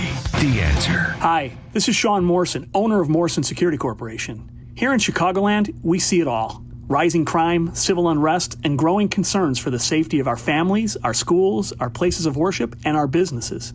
Every American has a right, the Second Amendment right, to protect what matters most. At Morrison Security, we take that responsibility seriously. For over 25 years, we've been on the front lines, providing licensed, highly trained security officers, men and women committed to professionalism, reliability, and results. We stand for truth, honesty, and integrity, and we bring those values to every client we protect. Whether you need coverage for a school, a church, a retail location, construction site, or corporate facility, our mission is simple: protect people and property with excellence and accountability. Morrison Security Corporation. Protection you can trust, integrity you can count on. I am Sean Morrison, and you have my word, honesty and integrity always. Visit MorrisonSecurity.com. That's MorrisonSecurity.com. You need a construction company, but who? Call Crosscom. A construction company you can trust that shares your Christian and conservative values. For decades, Crosscom has been doing work in Chicagoland, Northwest Indiana, and Wisconsin. Roofs, siding, windows, doors, gutters, basically everything for your home or business, even solar. Quality work and professional services that make you feel great about your decision to work with Crosscom. Call Crosscom. 630-871-5500. Give them a chance to earn your business. If your repairs are due to storm, fire, or flood damage, you need to call Crosscom. They're licensed public adjusters. They work for you, not the insurance company. Crosscom will work to get you the money you deserve, the maximum payout. They know the insurance companies and how to deal with them. They win for you. Call Crosscom. Crosscom Construction and Public Adjusters. This is Dan Lights with Crosscom. You can trust us with your home or business for high quality work and fair prices. It's the only way we do business. 630-871-5500. CrosscomPublicAdjusters.com. Salem News Channel is America's fastest growing conservative TV network. It's an absolute crazy day. Home to the largest lineup of free speech champions anywhere, delivering in-depth insight and unapologetic opinion on today's biggest news stories. Americans aren't going to put up with this anymore. SNC brings you the news that matters, told with integrity and clarity. Watch Salem News Channel free 24/7 on your television. Stream now on Samsung TV Plus, channel 1177. Too often, cremated remains are kept at home, then forgotten. At Queen of Heaven Cemetery in Hillside, we have your cremation options. Come visit our new cremation garden, see our beautiful granite columbariums, or view our elegant indoor glass front niches. These offer sacred, lasting ways to honor your loved one. If cremation is your choice, our memorialization is a forever option. Give them the dignity of a permanent resting place where they'll be remembered for generations. Visit us today, CatholicCemeteriesChicago.org. AM 560, The Answer. AM 560, The Answer, Chicago's Morning Answer. Chris Crocker for Dan Proft. Dan's back on Monday. I have to share this with you, too, with Morton Grove and the mayor saying we can go ahead and vote for something against ICE, but it's useless. It's not going to do anything. The article from Chicago Tribune also saying this: the mayor in Evanston, which now has an an ICE-free resolution in place, has not seen a decrease in federal attention. You don't say. So you pass something, and there's no decrease in the feds coming in and arresting illegals. Gee, I'm shocked. But here's something I haven't even shared with you yet from this article from the Trib. Bob Burkhart, some guy, shows up at the Morton Grove board meeting with the mayor. They're all kind of showing up and being anti-ICE. He told the board, this is so great. He told the board he's no longer able to garden and maintain his lawn or shovel snow on the sidewalk. He depends on a crew to do that to work for him. The men who did that work for him are believed to have been taken into federal immigration custody. He and his wife aren't sure what they're going to do. Our hardworking guys. What was their offense? Being Mexican? Our nation's priorities these days. Hating Mexicans, he says. What are we going to do? I have an idea what you're going to do. You're going to hire a freaking American. You're going to hire an American. That's what you're going to do. Now, my stepfather-in-law, my wife's stepdad, He's retired, but he owned a landscaping company in the Cary, Lake in the Hills area. And for a very short season out of college in between jobs, I worked for him. It destroys your body, but I did it. And he's an American, and everybody with his company is an American. I know what you're going to frickin' do, sir. You're going to hire Americans. How about that? How about that for a change, huh? Let's go to Toby in Portage, of course, Indiana. Toby, you're on AM 560, The Answer. Hello. Hello. In the Old Testament, it says that if you allow foreigners to come into your land who break your laws, do not assimilate, do not take on the religion of the land, that they will become an increasing thorn in your side, will destroy your country, and your children will lose their inheritance. Yes. And also that God loves boundaries and do not move the stones. Back then in the day, the way to show where the boundaries are for people's lands was stones, and do not move them. Very explicit. Mark in Oak Lawn, you're on AM 560, The Answer. Hey, thanks for taking my call, Chris. You know, the whole thing with the Catholic Church, it's split. It's like a schism almost, because you know there are really some good priests that really speak out against immigration. You know. And there's a guy up in Wisconsin, his name was Father Altman, and he spoke out against the LGBTQ and immigration. And he did say, if you vote for the Democratic Party, that's evil. Don't do it. And what happened to him? He got deflocked. They kicked him out of the church. That's right. So the whole point is, Chris, that once you hit your wagon with the government and you're getting billions of dollars for placement for illegal immigrants, and boy, I would not want to be one of those children being placed by the Catholic Church, because it's all run by a lot of, there's a lot of very suspect people in there, but they're people. But the one thing last point I'm going to make, Chris, is that just because of these goofs that are running the church, you don't let them wreck your faith or your belief in the Catholic That's exactly Church right. and the dogma. Man will always let you down, but God will not. I appreciate your great call this morning, Mark. Appreciate you very much. All right, Alderman Ray Lopez coming up next, 15th Ward Alderman, of course. Treasury bonds, you've got the Chicago Treasurer forsaking Treasury bonds because she hates Trump and she's running for office. Illegal immigrant deal with Pritzker and Trump. He's proposing it. Business tax from Brandon. And the Chicago Public Schools failure and waste. All that's coming up next with Ray Lopez. This is Chris Kroc in for Dan Proft on AM 560 The Answer. Now into the newsroom with Stace Keene.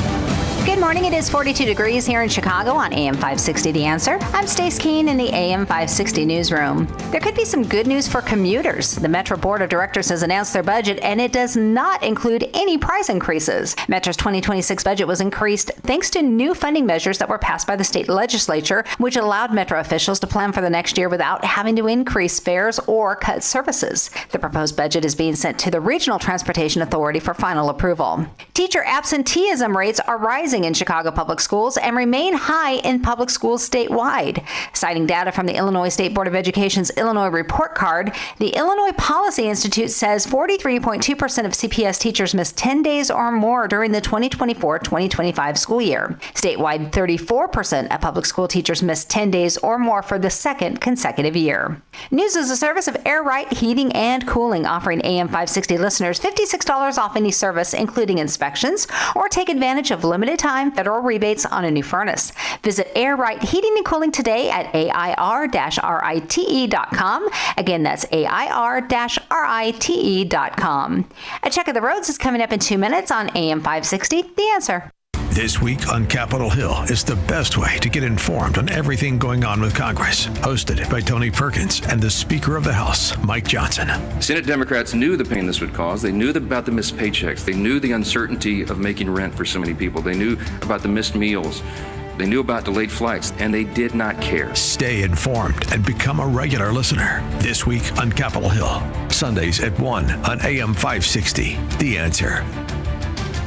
Our veterans are our heroes. They answered the call to defend our freedom. putting their lives on the line for our nation. But today, thousands of those brave men and women are facing something no hero should ever face: food insecurity. That's where Farm to Veteran comes in. Through the Fulcrum Farm Foundation, this remarkable organization delivers farm-fresh, nutritious food directly to veterans in need through veteran services and organizations. From greenhouse-grown produce to eggs, they're ensuring our heroes have access to the high-quality food they deserve. But Farm to Veteran can't do it alone. They need our help. Your financial contribution directly supports their mission to feed more veterans across their growing network of partner farms nationwide. And there's another way you can make a difference. Join them at their upcoming community events. Visit farmtoveteran.com today. That's farm2veteran.com to donate or learn about events near you. Because those who served our country shouldn't have to wonder where their next meal is coming from. Let's stand with those who stood for us. That's farm2veteran.com. You know what really keeps me up at night? It's the criminals feel more and more bold. They have no fear of any consequences because there are none. So I did what anyone with a family should do. I called Goldilocks. They're not just some cookie-cutter security company. Goldilocks has been protecting Chicagoland homes and businesses for 4 decades, 40 years. And they actually listen. Their technician comes out to the house. He takes a look at what you need to make your house a smart home with a security system you can monitor from anywhere. It's built specifically for me and my family. Motion sensors, smart locks, cameras, monitoring, all customized. I don't trust anybody in Illinois to protect my family. I do it, and I did it by calling Goldilocks. I trust Goldilocks to keep my house, my property, and my family safe. Tell them Sean Thompson sent you, and Goldilocks will include 3 months free monitoring with any new installation. Call Goldilocks at 708-899-5600. That's 708-899-5600. Or visit them online at GoldilocksInc.com. Does your old pillow have more lumps than Aunt Judy's holiday gravy? Well, this Black Friday, Hassellus Mattress has your back, along with your head and neck, too. Through December 2nd, purchase a new Sealy Posturepedic or Beautyrest mattress, and Hassellus will give you a free adjustable base and a pair of super supportive and incredibly comfortable pillows. Free next day delivery, too. Who knows? You may be one good pillow away from becoming a morning person. Open 9 to 9. Find an employee-free showroom near you at Hassellus.com. You okay down there? I tripped over old china boxes in the basement, and now I'm stuck behind the ping pong table we never use. I'm coming to the rescue, if I can find you. You know, if we finished this basement, we could actually enjoy this space. I think it's time to call Forever Remodeling. Forever Remodeling turns disaster zones into game rooms, guest bedrooms and bathrooms, home theaters, a custom space just for you. Visit foreverremodeling.com. That's the number 4, everremodeling.com. Picture this. You're halfway through a DIY car fix and boom, you're missing a part. It's okay, because whatever it is, it's on eBay, and it's guaranteed to fit every time. eBay. Things people love.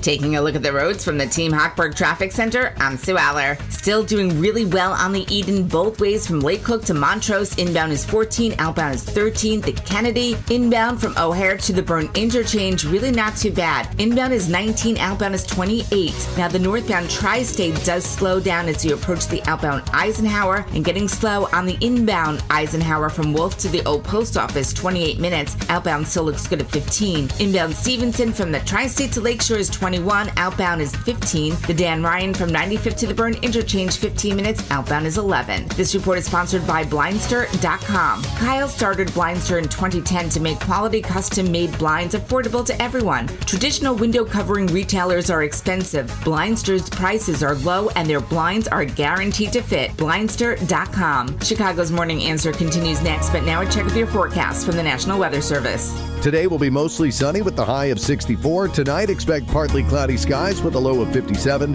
Tomorrow will be breezy and warm with the temperature reaching 67, approaching the record of 71 set in 1971. Anticipate intervals of clouds and sun throughout the day. I'm meteorologist Jason Caterina on AM 560, The Answer. Get the latest weather, traffic, and news updates online at 560theanswer.com. Now, from the Signature Bank Studios.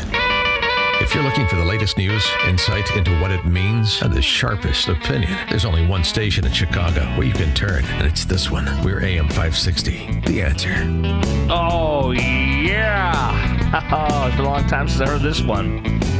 A to the men on that. This is Chicago's Morning Answer, AM 560.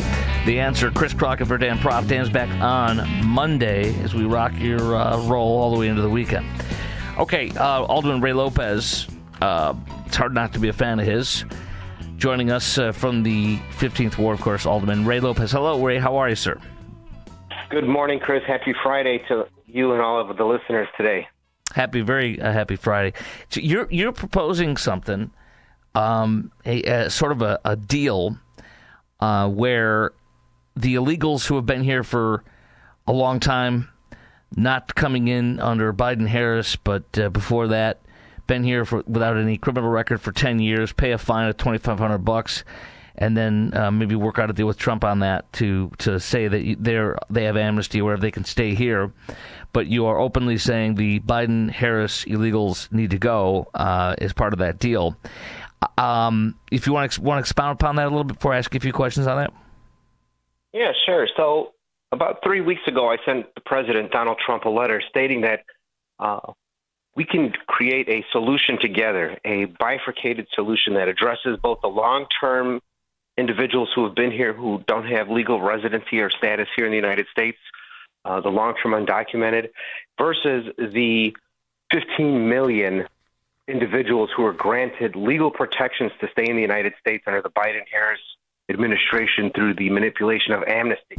What I had proposed was that we look at those individuals who've been here before Obama was president, who were promised action and legalized status, whether they were dreamers or whatnot.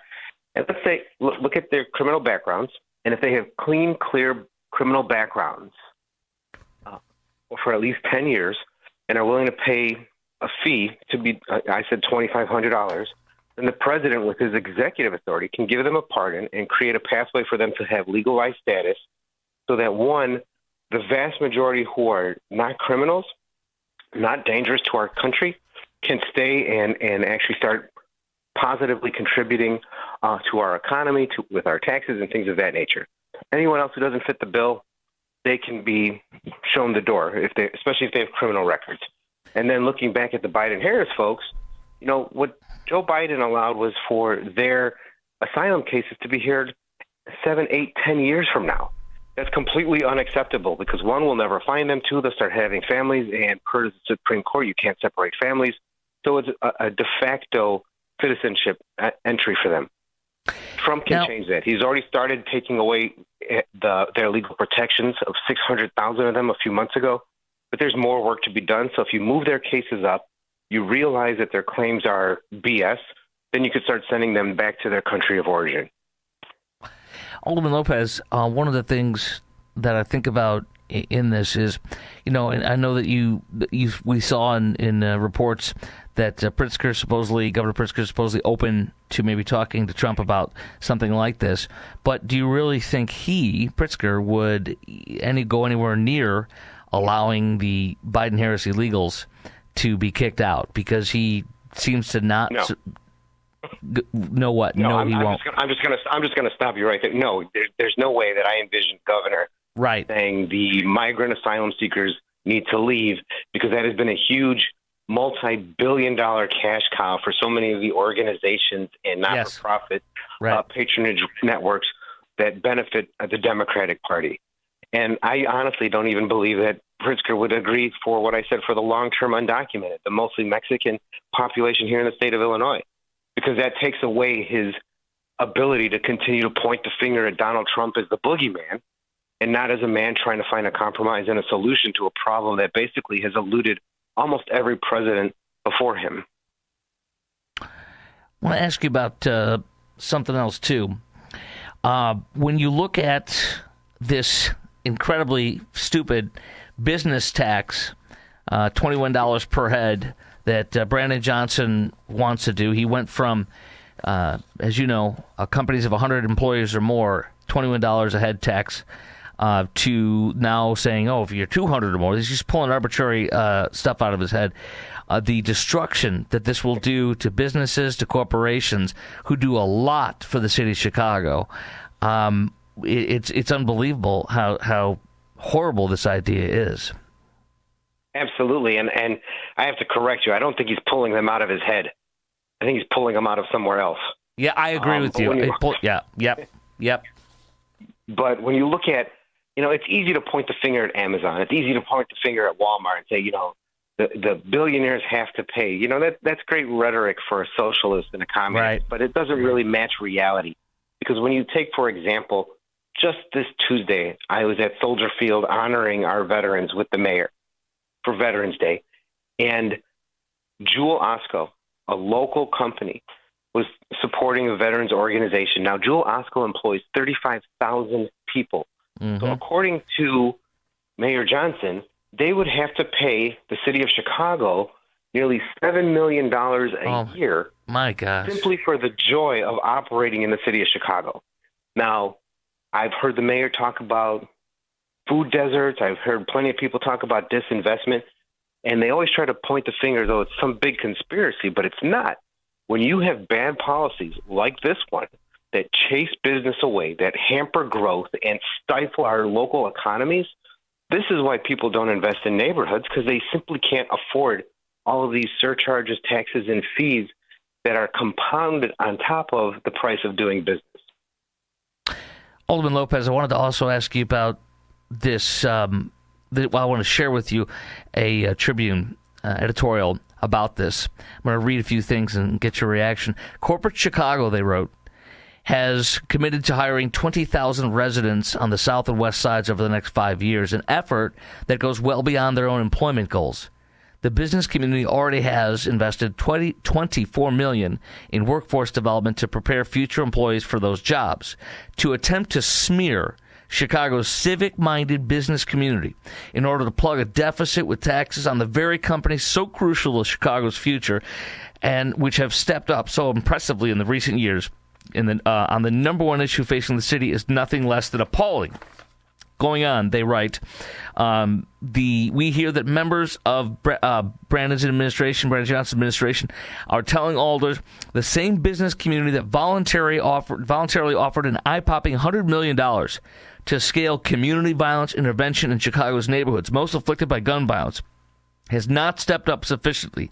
They've said that most of that $100 million in private support provided last year and the additional $100 million pledged at the time have come from philanthropic sources rather than businesses, quote unquote. It's offensive, says the vice president of public safety at the Civic Committee and Commercial Club of Chicago. We have 26 companies that are part of this overall effort. There is no more offensive tax to a company than a job tax. It's baffling that a mayor of a city would do this. Thoughts? They're 100% correct. Even if you are hiring 20,000 people beyond your goal, that means you're putting more people to work than you need. You're taking a profitable loss to accomplish that goal for the purposes of employing people, for lifting people up out of poverty, which is something that the mayor does not understand. And keeping in mind also that additional 20,000 is payroll tax and all of that and hourly wages. But according to Mayor Johnson, there should be a $5 million surcharge for the pleasure of doing that based on his head tax. All of this is asinine, backwards economic policy from a group that claims to be highly educated and understand how things work. They do not. If you want to be able to afford the things that they claim that they want to do for our communities, investing in neighborhoods and community violence prevention and all of these treatment on trauma crap that they talk about incessantly, you need money to do that. And to create money, you need to create revenue. And to create revenue, you need to create growth. Anything you do to stifle growth, particularly in a fragile economy like we have now, while you have $32 billion in outstanding debt that you need to pay for, is absolutely the wrong thing. And unfortunately, they've got 472 days left to this administration to screw things up. That's why it's important for people like myself and others to continue to call out bad policies, bad economic decisions, and to keep fighting and letting the people know that we are not just taking this on the chin simply because he's the mayor of the city of Chicago. And I just saw that Coinbase, I'm sitting in the state of Texas in the Dallas-Fort Worth area. Coinbase just announced they're leaving Delaware for Texas because of our low regulations, just so many different things compared to Delaware, for example. But, that's the story of Chicago and Illinois, too. It's breathtaking what they're doing. You guys get calls all the time, don't you? Businesses, companies are getting calls all the time, not you, but the businesses, to come to Texas, to come to Florida. They're recruiting heavily, aren't they? Well, you have major businesses who are always willing to move and leave. We saw Ken Griffin do that a few years ago. You see McDonald's CEO said we may be leaving Chicago. We've seen United Airlines, our hometown airlines, quote unquote, say they're going to leave Chicago. We've seen Walgreens scale back and is on the verge of collapse right now. This is all of our pro-criminal policies that allow them to be looted every single day. All of these things have real-world impacts, but those are the large companies that we're talking about. Now, think of the strain on the small mom-and-pop stores that make up the vast majority of our economy here in the city of Chicago. Those grocery stores and corner stores in our neighborhoods that support not only their families but community organizations and things of that nature. They can't manage the strain put on them by City Hall anymore. When fines and fees are exorbitant, when it takes 18 months to get a simple permit, upon which you're going to get 3 citations for not having that permit in the meantime, it doesn't make sense. And we need leaders who understand that. It's very common sense, which is why you and your listeners can easily relate to everything that I just articulated because they know it and feel it and see it. But sadly, so many of the Democratic Party are just concerned with maintaining the narrative, maintaining the party line and pushing forward. That is why they are oftentimes viewed as the greater of the two evils, and nationally viewed with, I think, a 68% disapproval rating at this point. Yep. Alderman Lopez, I want to play this unbelievable IG report from CPS, The Waste. Let me play a little bit for you from this story. Here we go. It's a lot. There's a lot included in this report, Marie. We're talking wildlife safaris, hot air balloon trips, even camel rides, okay? All at the district's expense, and at a time, if you remember, when CPS is trying to close a $700 million budget gap. By our judgment, the costs were frequently excessive. And in fact, they frequently exceeded CPS's spending limits. One of them, a $20,000 trip to Egypt that was never pre-approved. The report shows some people charge CPS for limo rides to the airport and education retreats at spas. Others would go to conferences at Disney World, but wouldn't attend a similar event in Chicago. CPS should find a way to do more professional development here in Chicago, close to home. At that Vegas conference, they were staying at 4 or 5-star hotels, including Caesar's Palace and the Bellagio. Almost 90% of those who attended exceeded the district's hotel room spending limit. District travel spending more than doubled between 2019 and 2024. But remember, CPS announced earlier this year it faced a more than $700 million budget hole. And this summer, the district laid off hundreds of staff and made other cuts to close the gap, with more cuts likely. Alderman Lopez, the IG, Inspector General for CPS, tried to say, well, I'm not saying this was intentional. It's just, I think this is rabidly intentional. I think it's entitlement to rip us off and then continue to demand we give more and more money to a sieve. What are your thoughts on that? I think it's gross and disgusting that people would be doing and manipulating taxpayer dollars from an institution that can barely do the function that it was designed to do, which is to educate our children. 2/3 of our children can't do math. 2/3 of our children can't read at grade level. And yet we have CTU members led by Stacey Davis Gates flying out to Las Vegas to go to a quote-unquote educational conference. You could smell that BS a mile away. And it's really, frankly, disgusting, particularly when you have Stacey Davis Gates drooling at the idea of a TIF surplus to go to CPS so that they can have more money for their contracts for the highest paid teachers in the nation. All the while, our poor students are being completely ignored.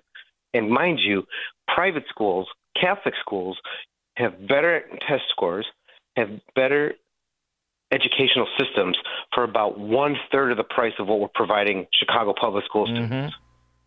Alderman Lopez, real quickly, you did a great job calling out the Chicago treasurer, Melissa Conyers-Irvin. This is some audio from your standing up to her and calling her out. Upstairs, and I thought my ears deceived me. Did you just say you're going to disinvest from the United States? And then her reply? So I actually believe that not investing in the authoritarian regime of Donald Trump is investing in the value of the residents of Chicago. So I happen to disagree. So here she is, in your words, boosting her congressional campaign with taxpayer dollars. I'm seeing folks like Jonathan Turley call this out in his column, Kamikaze Economics, Destroying Your Own Portfolio. We have just so much unbelievable calling out of this. This is hurting our money. Alderman Conway, 34th Ward, former investment banker, correctly described it by far the most liquid and secure debt instrument in the history of the world. So this woman seems to be throwing our money away so that she can get a profile raise by attacking Trump with our money. Talk to me. Well, I will say she did get her profile raised, that's for sure, for showing how inept she is at her job with regards to making sure that you are providing safeguards for taxpayer dollars. There's nothing more guaranteed in terms of return on investment than United States Treasury bills, and to say that you're somehow going to make it up in money market accounts is ridiculous. But I think more importantly than that, this is the kind of performative political nonsense that we see seeping into every level of government in opposition to Donald Trump. We're not talking about investing in Trump Tower, Trump Casino, or Trump Airlines. We're talking about investing in the United States of America, our country, our home. Why wouldn't you do that? And clearly she wasn't expecting to be called out in this way. A number of my colleagues were disgusted by her antics.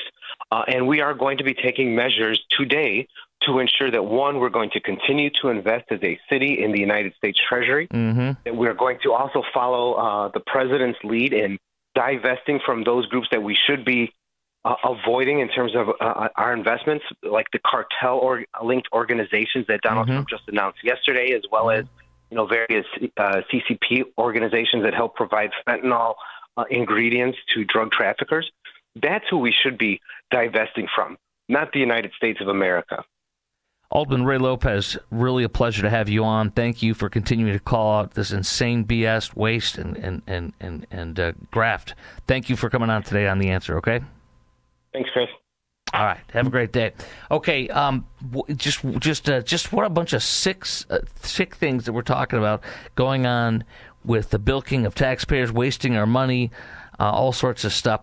Coming up next, we got lots more to get into. Oh my gosh, we have a shameless company asking for you and me to bail them out in Chicago. All that's coming up next. This is Chris Crockett for Dan Proft, Chicago's Morning Answer, AM 560, The Answer. It's like a hot, steaming cup of information to start your day. It's Chicago's Morning Answer on AM 560, The Answer. The following advertisement includes a celebrity impersonation. You know, nothing beats the comfort of a perfectly heated home. And when it comes to heating your home, Air Right Heating and Cooling does it the best. And they love our country. Beautiful people. Air Right Heating and Cooling is fast. When your furnace breaks down, they'll fix it right away. Just like that. Big time results. No waiting around. You get the job done right. And let's face it, who doesn't love being warm, right? It's beautiful. When it's freezing, I crank up that amazing furnace. Burn, baby, burn. Trust me, you'll say, wow, I've never felt this warm in my life. If you like keeping your hard-earned money, then contact Air Right Heating and Cooling. Tell them AM 560 sent you, and right now you'll receive $56 off any service. Unbelievable. Visit Air Right Heating and Cooling today at AIR-RITE.com. Again, that's AIR-RITE.com. Air Right Heating and Cooling. Doing it right since 1959. It's hard to find a nursing home where Christ-centered care is provided. For over 130 years, Lutheran Life has served the needs of seniors at the Lutheran Home in Arlington Heights. With chaplains on full-time duty, the Lutheran Home provides spiritual support as your loved ones confront the hard realities of aging. Our nurses will care for your bodies, and our chaplains will care for your souls. Find out how by visiting LutheranLifeCommunities.org today. That's LutheranLifeCommunities.org. Only the biggest stories, only the biggest guests, and only the biggest opinions. This is AM 560, The Answer. News, opinion, insight. This is AM 560, The Answer. WIND, Chicago. Streaming at 560theanswer.com on the AM 560 mobile app, or tell your smart speaker to play The Answer Chicago. It's a Make America Affordable Again agenda. I'm Dave Anthony, Fox News. Now that the government shutdown is over, Vice President Vance tells Fox's Hannity. I know that there are a lot of people out there, Sean, who are saying things are expensive. And we have to remember they're expensive because we inherited this terrible inflation crisis from the Biden administration. Yesterday, the White House announced the removal of tariffs on certain imports out of El Salvador, Argentina, Ecuador, and Guatemala as part of framework agreements aimed to lower the prices of goods, including bananas, coffee, and cocoa. The expectation is that retailers will pass on the cost savings to consumers. Fox's Alexandria Hoff at the White House. The shutdown cost the economy an estimated $90 billion, slowed growth, and stopped inflation and unemployment data collection, leading to uncertainty about future interest rate cuts, prompting the biggest sell-off on Wall Street in a month, and Dow futures down another 200 points this morning. Air travel isn't back to normal yet, but Fox Business Network's Grady Trimble reports from Reagan National in D.C. Air traffic controllers are coming back to work in large numbers. The flight mandated cuts are still in place at 6% at 40 major airports across the country, including this one. But the good news is that there are fewer delays and cancellations so far today than there have been in about a week or so. We're looking at around 500 flights delayed, around 600 of them canceled. There are fresh casualties of war in Ukraine's capital. Another Russian barrage of drones and missiles hit Kyiv, doing damage, starting fires, killing 5 people, wounding at least 34, as Ukraine deals with a $100 million corruption scandal. One of 7 charged suspects, a former business partner of Ukraine's President Volodymyr Zelensky. It was Zelensky last summer who, in the middle of this investigation, tried to weaken the anti-corruption bodies, worried Ukraine could be falling back to past corrupt ways. And it comes when Kyiv depends on billions of dollars of support from foreign countries in its fight with Russia. Its reputation is critical. That's Fox's Greg Palcott. America's listening to Fox News. Good morning. It is 42 degrees here in Chicago on AM 560 The Answer. I'm Stace Keene in the AM 560 newsroom. The FBI is asking for help in identifying the suspect who held up a U.S. bank branch in St. Charles this past weekend. According to reports, the suspect entered the bank just after noon on Saturday and demanded money while pulling out a handgun. There were no injuries, and the suspect fled the scene on foot. Anyone with information is asked to contact the FBI at 312-421-6700. A federal judge has ordered that ICE release hundreds of illegal immigrant detainees here in Illinois, as Governor J.B. Pritzker claims federal agents are on their way out of town. Border Patrol Chief Greg Bovino joins Fox's America's Reports, pushing back on those claims. What's happening there is it's beyond the pale. That's a very corrupt system in Chicago, whether it's those elected leaders like Pritzker or those out-of-control judges. Chicago needs some attention. We're not going anywhere out of Chicago. U.S. District Judge Jeffrey Cummings gave attorneys a deadline of today to determine if a list of 615 people detained at facilities nationwide qualify for alternatives to detention, such as using an ankle monitor as their immigration cases proceed. And there could be some good news for commuters. The Metro Board of Directors has announced their budget, and it does not include any price increases. Metro's 2026 budget was increased thanks to new funding measures that were passed by the state legislature, which allowed Metro officials to plan for the next year's budget without having to increase fares or cut services. That proposed budget is being sent to the Regional Transportation Authority for final approval. News is a service of AlmostFreeTeeth.com. Think full mouth dental implants are too expensive? Think again, not at AlmostFreeTeeth.com. With medical insurance, you could save thousands and receive your finally affordable dream smile. Check if you qualify today at AlmostFreeTeeth.com. A check of the roads is coming up in 2 minutes on AM 560, The Answer. Get ready for a musical journey like no other, when the Trans-Siberian Orchestra returns to Chicago on December 26th on their The Ghost of Christmas Eve 2025 tour. Enter to win tickets and the grand prize of a 75-inch TV, a home stereo system, and a $1,000 gift card. Enter today at 560theanswer.com/TSO. Signature Bank is Chicago's fastest growing independently owned business bank, a bank where relationships still matter. Signature Bank knows your name and your story. I'm Dan Proft, and I know this because Signature Bank is my business bank. Hi, I'm Bob Chivato, owner of Go Exceed and a customer of Signature Bank. By leveraging AI and machine learning, we provide data management solutions for corporations to save time and money managing their cellular devices. While we rely on machines to help us run our business, we believe personal relationships are essential. This is why we chose Signature Bank. Having a banking partner who understands our background, our business, and our priorities is fundamental to our success. Any bank can provide basic services, but having a bank that you can trust, one that looks out for you and treats your business like its own, that's irreplaceable.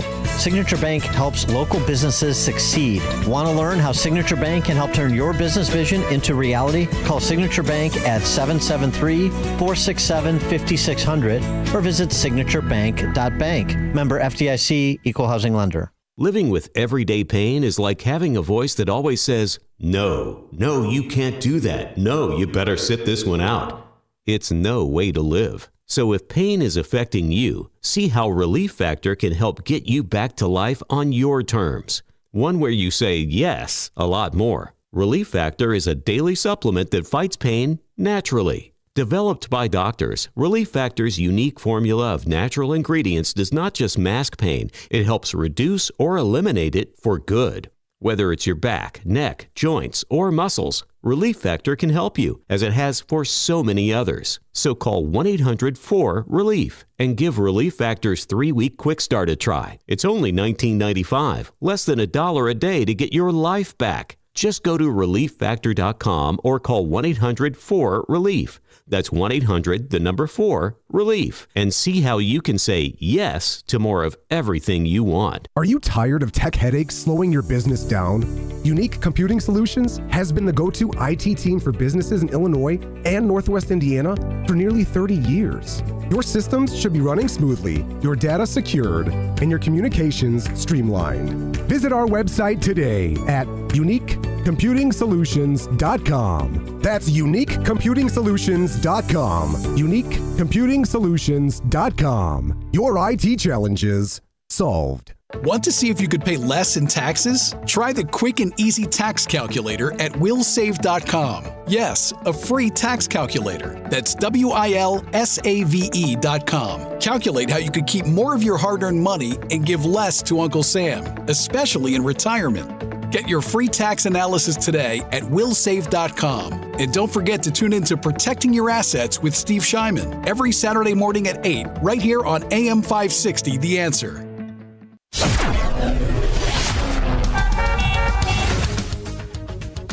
Taking a look at the roads from the Team Hochberg Traffic Center, I'm Sue Aller. Doing really well on the Eden both ways from Lake Cook to Montrose. Inbound is 15, outbound is 14. Getting slow on the Kennedy inbound from O'Hare to the Bird Interchange. Inbound is 29 minutes, outbound is 27. We are stop and go on the Eisenhower inbound between 17th Avenue and Sacramento Boulevard. This is all because of late running overnight construction. It's still in the process of being cleared. So the inbound Eisenhower from Wolf to the Old Post Office is 37 minutes, outbound is 20. The inbound Stevenson from the Tri-State to Lakeshore is 29, outbound is 19. The Dan Ryan from 95th to the Bird Interchange, inbound is 22 minutes, outbound looks good at 11, and hitting those brakes on the northbound side of Lakeshore Drive as you make your way towards Hollywood Avenue. Traffic is a service of Quick Delivery Service. Chicago's Morning Answer continues next, but now a check of your forecast from the National Weather Service. Today will be mostly sunny with a high of 64. Tonight, expect partly cloudy skies with a low of 57. Tomorrow will be breezy and warm with the temperature reaching 67, approaching the record of 71 set in 1971. Anticipate intervals of clouds and sun throughout the day. I'm meteorologist Jason Caterina on AM 560, The Answer. Get the latest weather, traffic, and news updates online at 560theanswer.com. This hourly segment is brought to you by The Real Story with Jeannie Ives, powered by Breakthrough Ideas, Sunday evening at 7 on AM 560 The Answer. Now, from the Signature Bank Studios, this is Chicago's Morning Answer with Dan Proft on AM 560 The Answer. AM 560, The Answer. This is Chris Crock in for Dan Proft on Chicago's Morning Answer. Well, I always love talking to this guy. It's been a little bit since we last talked, but here he is, Scott McKay from The Hayride. He's the publisher of thehayride.com, senior editor at the American Spectator, and author of the brand new novel, Blockbusters, which is available at Amazon. And Scott, welcome back to the show. Hey, Chris, thanks for having me. Yes. Now, it's great because last time I talked with you on The Answer was when, with the shutdown in the early days, the Schumer shutdown with the sombreros, You were talking about appropriations bills, and a couple could be passed, and this and that. So I want to get into that with you. But the first thing I want to do is say I'm going to correct you on something, because you said the Democrats shut the government down and they got nothing. That is not true.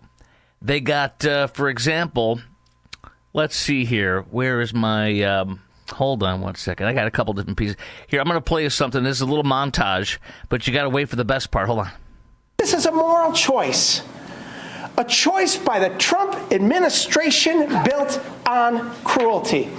Shame on this president, and shame on congressional Republicans that are enabling him to do this to the American people. That's Congressman Tim Kennedy, but listen to this. Hold on. I'm standing here today. I'm horrified by what is happening in our country. We know someone that actually was climbing into the dumpster to find food, and that just broke our heart.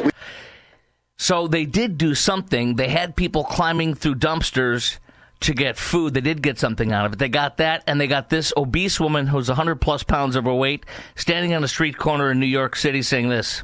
It's really bad. Danielle Grant is starving. I'm trying to see if I can get some food because we literally don't have anything to eat today or tomorrow. So we're going to try to make it. So the Democrats shut the government down for 43-plus days or whatever it was, Scott, and they did get to get people dumpster diving and obese people starving. They did get something, sir. You're wrong about that. Oh, no. You're right about that. They got the circus is what they got. I mean, this was a 6-week run of Barnum and Bailey coming to town with some of the weirdest rhetoric I think I've ever seen. And what was so funny when this thing collapsed was that the Republican shutdown led to all of the Democrat base voters being mad at their people for ending it, right? Mm-hmm. And so it's like, but wait, you said it was the Republicans that shut the thing down, and now you're mad that it's over because your side collapsed, right? It makes perfect sense. I got to add one more thing on that. Here's one of the constituents who you just kind of talked about. They're mad as hell that they shut the government down but then reopened. Here we go. I'm done. I'm done. I am your base. I have voted for Democrats for 40 years. I am a lesbian with a black, disabled, non-binary child, and I worked in an abortion clinic. I am your base, and I'm done.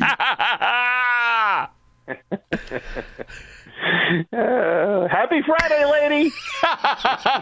She's the trifecta. She's lesbian. She loves abortion. She has a black child. I mean, it's all over the place. Absolutely at the top of the intersectional totem pole, and she's done. So, be very afraid.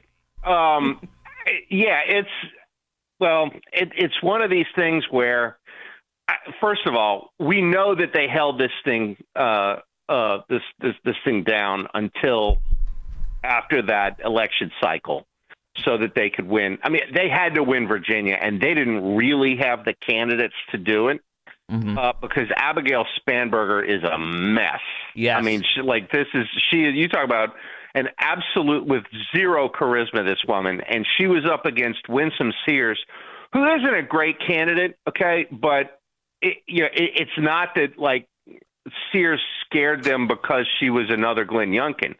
Sears scared them because the Democrats cannot have the Republicans electing a black woman as a statewide, like, top of the ticket official, right? Whether it's a senator or a governor or something, like, they cannot have that because contra the lesbian abortion clinic worker and her statements, the real base of the Democrat Party, defined as we get all of this vote, is black women.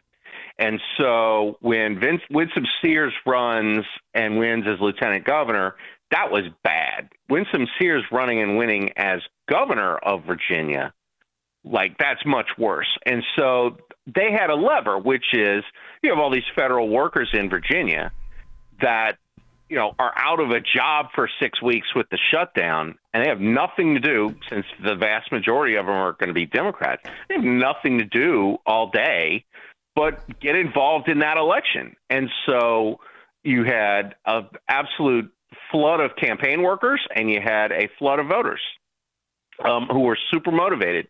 But it wasn't just Spanberger. There's the lieutenant governor. I can't remember what her name is, but she's like a pro-Hamas Muslim lady. And then you had Jay Jones running for attorney general, who wants to kill the Republican Speaker of the House and his great children. Guy. Great guy. So that was their ticket. And, just to look at that, you'd say, well, if you couldn't win with the three that you had 4 years ago, you're going to have some trouble with these three. And so, they needed this. It turned out it worked. I mean, they won big in two of those three races and one, small in the other. But they could not afford to lose Virginia this year, and they didn't. And of course, New Jersey, they were going to win New Jersey, but for a while that looked touch and go. And then they had other races around the country that, they were able to win, largely because Republican voters really didn't turn out. Their party is still in the toilet approval-wise, though. And this is kind of a Pyrrhic victory. I don't know that Virginia is worth the damage that the Democrats have done to themselves with this shutdown, because their base is furious at them. And it was always going to go this way. Because they, other than getting great media coverage, which they did, and having some polls say that Republicans were responsible for the shutdown, which is a result of the media coverage. They had no leverage. They never had it. And so all you had to do was wait them out, knowing that their people are the ones that were going to suffer the most as the effects of the shutdown could no longer be mitigated. Other than the airports, which, Republicans fly as often or maybe more often than Democrats, and that was starting to get all gummed up. Pretty much everything else was going to hit Democrat voters much harder than Republican voters. And they knew that, so it was like, why did you do it? And the answer was Chuck Schumer didn't want to get turned out of his job, which was the threat after he refused to filibuster the last budget CR.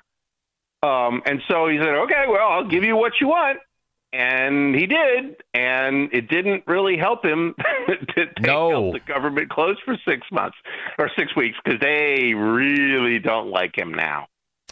Well, I wanted to ask you this too, Scott McKay, publisher of The Hayride, senior editor at the American Spectator, author of the brand new novel Blockbusters, available on Amazon. The Republicans, next month they're going to be voting in December, as you know, allowing a vote on Obamacare, which is, as you know, is a disaster. Everything we were told is the opposite. It didn't bend the cost. It increased it by about, $250, $350 on average per month, per year, per person. Will the Republicans cave and end up renewing the subsidies that the Democrats purposely voted to sunset, which is their fault? Will they cave? Or do you think that Trump's idea of HSAs, which I love, but it seems like that's not going to happen. It's a pipe dream, but Trump's idea. What do you think is going to happen with that? Well, the thing to understand is that the Democrats will filibuster any significant reform bill that the Republicans bring on health care. And the other thing to understand is that Obamacare is working exactly as it was intended. Yes. Obamacare is a time bomb. Yes. That is intended to explode the private medical system in this country and bring in single payer. Yep. It's taken maybe longer than they thought, but it's working the way they wanted. And so the point is to immiserate as many people as possible and make everybody scared to death that they're going to die in the streets. And then you offer them single payer and they'll take it because they just don't see any other way. You could never communize the healthcare sector the way the Democrats want to do on a straight up hey, should we do this kind of vote? Like, they're going to lose that every time. So, it's the same reason, like, everybody who calls themselves an anarchist is actually a communist. They want the anarchy from which they can have communism. And that's what Obamacare is. It's an anarchist, communist, anarcho-communist healthcare plan. And so, you were able to get through the shutdown without nuking the filibuster. But I don't think that you can do a repeal and replace type of program with Obamacare without nuking the filibuster, because the Democrats will literally filibuster anything. If somebody could come up with an idea like, okay, here's how we can, through the private sector, get everybody covered healthcare wise for a pittance, the Democrats would filibuster that because it's not what they want. And like, everybody on Capitol Hill knows this. The question is, like, what do we do about it? And the problem is that you're going to have a vote next month, and it's right before next year when everybody's premiums go sky high. And once you're into next year, it's a panic situation in an election year. So, like, I would not be surprised if there is some sort of modified limited hangout cave pushing this a year. I don't want to see that, but I don't know what they've got up their sleeve that gets around this, unless it's just, we've got a plan, we're going to pass it, we're going to nuke the filibuster, and then we're going to save everybody all this money on their premiums next year. That would be the smart play, because it would disrupt the narrative that's being built, particularly like among pundits on the right, which is, where is the Trump revolution, right? Like, where's all the stuff that we were promised? Like, we hadn't even gotten the Epstein files. You guys aren't doing anything. If you nuke the filibuster and put in a real healthcare plan, and it's not like you can't dust off any one of 6 or 7 of them that the Republicans have had over the years, and any of them would be better than what we have now.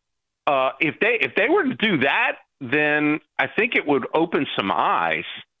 But, these guys, they're conservative in more than just politics, right? Like, they're timid is sort of the natural state of being. And so either we're going to get surprised or we're not going to get surprised and we're going to be disappointed. So, I mean, you look at the subsidies. And in Phoenix, for example, a family of 4 making up to $600,000. Oh, I know. Is getting our money to subsidize their Obamacare garbage. I mean, you're pulling in $600,000. You're in Phoenix. You're driving a Porsche Cayenne. You're in a 5,000 square foot house, and people like you and me are paying for their frickin' health care, which is disgusting. West Virginia, a married couple making up to $580,000 a year in West Virginia, which is like making $1 million in Chicago or D.C. We're subsidizing their health care. A single person in Vermont, $180,000. This is filthy and it's disgusting. That, number one, you comment on that. I do think they're going to, Chris, I do think that they'll trim that stuff back because it's easy. And if I'm the Democrats, I don't fight that because I don't know how I preserve any of my narratives if I do that. But to preserve the system with subsidies on folks that aren't, 500-600% of the poverty line, right? Like, that's the part I'm talking about. Like, if the family of 4 making $60,000 a year who have an Obamacare policy that's going to triple or something like that. If you can't fundamentally change Obamacare in a month, which you still have 9 appropriations bills to pass, you may end up buying some time so that those people don't take to the streets. And I like that part. I do think they'll do something to kick the can down the road, just because I don't think they've got enough time and runway to get a full-on repeal and replace on Obamacare passed. Not to mention the fact I don't have any confidence in the Senate Republican caucus, where you have to get Tom Tillis and Mitch McConnell and Lisa Murkowski and Susan Collins to vote for something that would fundamentally change public policy in America. Mm-hmm. Like, I have zero faith that those people will actually come aboard. Do you in any way, you mentioned the filibuster blowing it up, do you really think they should do that? Because to me, that's like the idea that the Democrats are going to do that anyway, so we should do it is really stupid, and we shouldn't. But you tell me why I could be wrong on that, or what are your thoughts? Well, I actually do think it's a valid argument, because we know that the Democrats will nuke the filibuster when they get the chance. Like, we know they will. They all they do is complain about how they didn't nuke it in the first 2 years of Joe Biden. So, like, I think that they absolutely will. But there's a middle ground here that should be explored, which is a physical filibuster. In other words, you make these people do Mr. Smith Goes to Washington. They've got, 47 Democrats, or 45, and then 2 independents, Bernie Sanders and Angus King, who caucus with the Democrats. And you make them take turns speaking until they drop on the Senate floor. And when they've all done that, that's the end of the filibuster. And, enough of these people are septuagenarians and octogenarians that they're not going to be speaking all that long. So, I mean, if this thing is going to go 6 weeks with a filibuster, you just make them speak. And okay, we're going to call a question as soon as you guys don't have anybody can speak. And that's like a real filibuster. Like, we're going back to the 60s when the Democrats filibustered the civil rights bills. You make them do that. Like, that was at the end of this thing, that was sort of what everybody was saying was, well, look, there's another, not that nuke the filibuster altogether, but you make these people actually speak on the floor until they can't do it anymore. And when they've all had a turn, that's it. Right. And, it's hardball. But to me, like, that's what I'm going to do before I nuke it altogether. Now, it's the same sort of principle. Once you've done that, understand that the Democrats will make you do it when you're in the minority. Yeah. Right. But you do preserve the institution that way. And I think it's probably a better intermediate step. But here's the question. Do you have enough votes among that weak caucus of yours to even get that? And, that's the point. You should have no faith in these people. And I'm not a big John Thune fan, but I'm at least sympathetic to the fact that when you have 4 or 5 traitors in your midst and you've got to coddle these people just to get to 51 or 50 plus 1 with Vice President Vance showing up to break a tie. Like, I mean, what exactly can our expectations of that caucus be? Real quickly, Scott, I wanted to ask you this. There's no there in the Epstein files for Trump. It would have been released under Biden and all. So many. It's what a disgrace and what a joke with this. And I love this. Breaking: oversight Democrats have received new emails. Flash, exclusive breaking news from Jeffrey Epstein's estate. But why doesn't there's nothing there? I love how they redacted Virginia Giuffre's name, even though it's already been publicly said in the same thing. But why does Trump? And she's dead. They redacted the name of somebody who's dead, who'd already gone public as one of Epstein's girls, and who had already said Trump never did anything. Right. He was a perfect gentleman every time I was around him. And the other thing is on these emails, it's like hilarious. Epstein's complaining that Trump is the dog that doesn't bark. And it's like, okay, so do you guys know what that means? It means the dog is supposed to bark. Why isn't the dog barking? This is scary that the dog is not barking. And real quick about Trump. Real quickly, we got like 30 seconds. Why does Trump not want to release all the files? And then I saw that what's his name, Dershowitz, says that it's because the judge has to release it and unseal everything. But you tell me. Well, that part is true, but the other part of it is apparently there's a bunch of false accusations in here, and so releasing the files makes this massive mess. And the other thing is I don't know this, but I've read it is. You've got a bunch of the victims that absolutely positively do not want to go public. Right, exactly. And releasing all the files is going to cause that. And so, I think it's a collateral damage thing, and it's reasonable to try to be somewhat cautious about this, but it's frustrating as hell. Scott McKay, publisher of thehayride.com, senior editor at the American Spectator, and author of the brand new novel Blockbusters, available at Amazon. Thanks, brother. Appreciate you. Always fun having you on. Thanks, Chris. Have a great weekend, everybody. Yes, amen to that.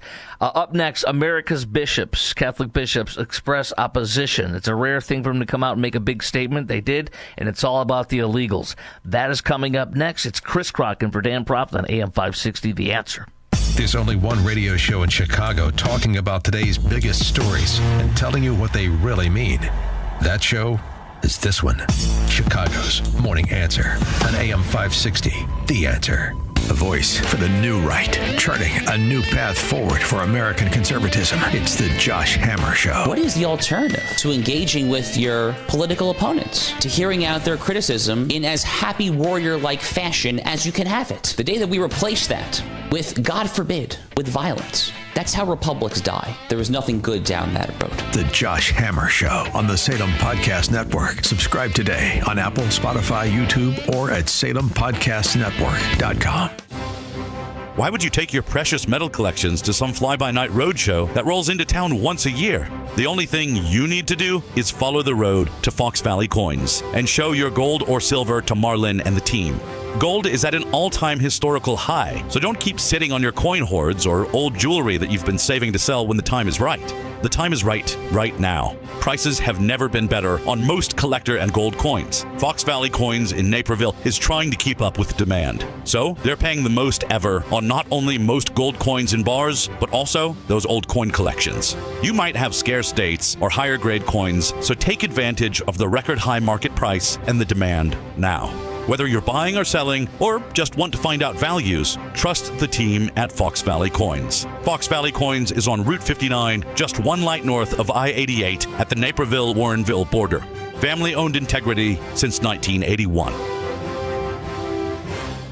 Americans everywhere are on edge. The government shutdown has dragged on, and every day that passes, the markets grow more uncertain. When anxiety grips Wall Street, the first thing that takes the hit is your retirement savings, your IRA, your 401k. Everything you've worked for can suffer a loss of value virtually overnight. And now, with the Fed preparing another rate cut, precious metals are poised for dramatic gains in the coming weeks. That's why so many Americans are calling Advantage Gold at 800-741-GOLD to learn how to roll over a portion of their retirement funds into physical gold and silver. When paper assets crumble under government dysfunction and global tension, precious metals stand firm. Don't wait for the next market shock to erase what you've saved. Call Advantage Gold at 800-741-GOLD. Get your free gold kit now. It'll show you exactly how to secure your IRA or 401k with tangible assets. Call 800-741-4653 now. Consult your financial advisor before investing. Call 800-741-GOLD.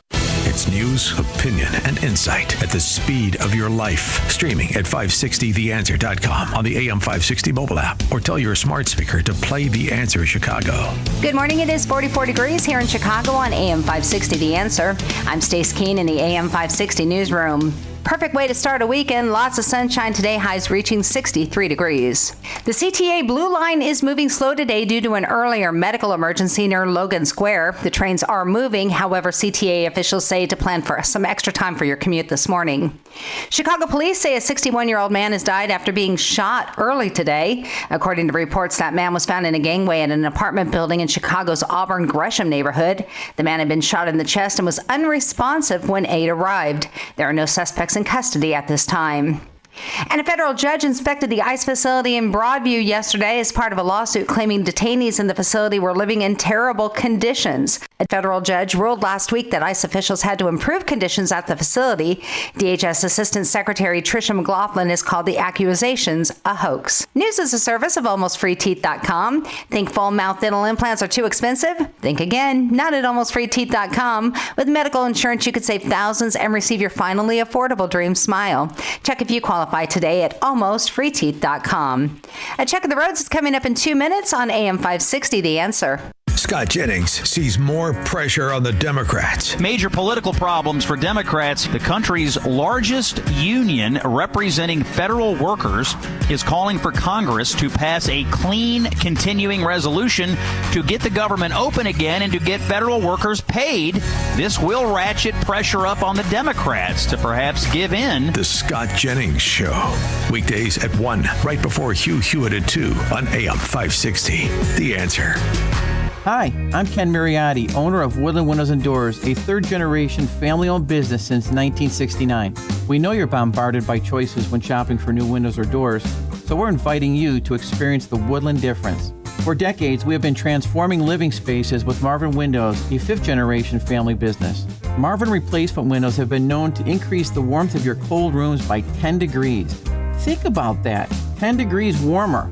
When you welcome Woodland into your home, you will get a product expert to transform your living spaces, full-time, dedicated professional installers that you can trust in your home, along with the best products like Marvin.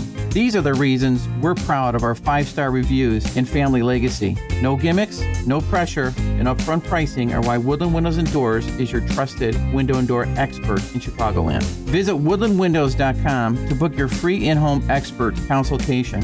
That's woodlandwindows.com, or stop by our showroom at the corner of Lake and Geary in Roselle. Why wait for Black Friday when you can save every day? Hasseless Mattress is bringing back Black Friday Plus. We've gone rogue and activated Black Friday deals now through December 2nd on all Beautyrest, Beautyrest World Class, and Beautyrest Black mattresses. You get the way low Hasseless price on all Beautyrest mattresses, plus a free adjustable base, plus free memory foam pillows, plus free next day delivery, plus employee-free, hassle-free showrooms. Not just on Black Friday, but every day now through December 2nd. Get a Queen Beautyrest Elm Cove A mattress.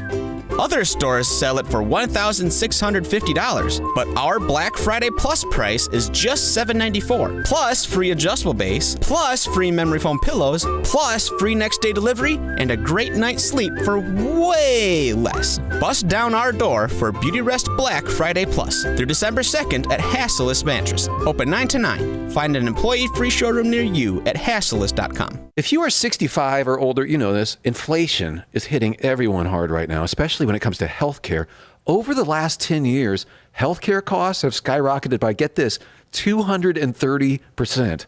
If you have Medicare Parts A and B, you know there are still out-of-pocket expenses like deductibles and co-payments, and they really add up. But here's some good news.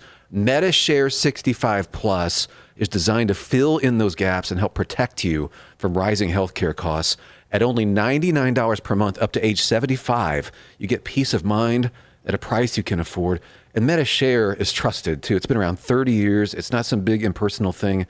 It's a community of people helping each other, business owners, pastors, retirees. People love it. MediShare 65 Plus just makes sense. To learn more, give them a call. They're great to talk to. They'll offer to pray with you each time you call, too. Call now. 855-PSALM-32. That's 855-PSALM-32. 855-PSALM-32. Picture this. You're halfway through a DIY car fix and boom, you're missing a part. It's okay, because whatever it is, it's on eBay. And it's guaranteed to fit every time. eBay. Things people love.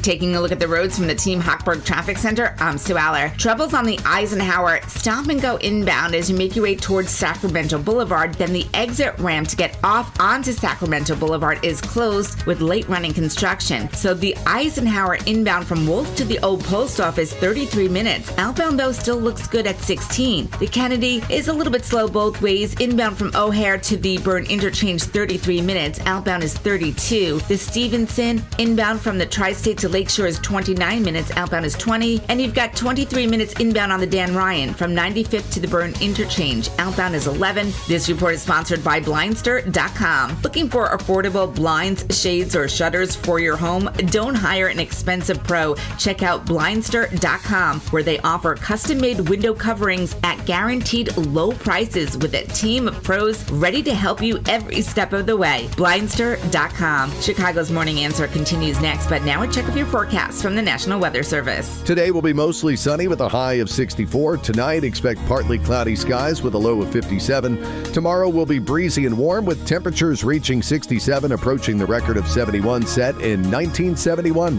Anticipate intervals of clouds and sun throughout the day. I'm meteorologist Jason Caterina on AM 560, The Answer.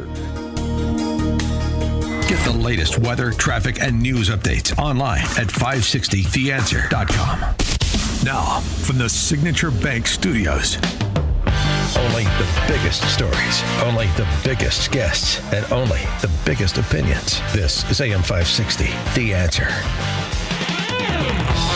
Fun solos of all time. Intense, baby. Edgar Winter Group. Winter Group. Edgar Winter Group. Or is it Winnegar? I can't remember. Potato. America's Bishops. By the way, it's Chris Crockett for Dan Proft. He's back on Monday. This is AM 560, The Answer, Chicago's Morning Answer. Don't forget, Open Line Friday coming up in about 8:20. Don't miss that. Hey, I was born and raised in the Catholic Church. Shocker, a Polak from Chicago, Roman Catholic, right? It's like half the city, the metropolitan area. But this is a little interesting today. America's bishops express opposition to indiscriminate mass deportations.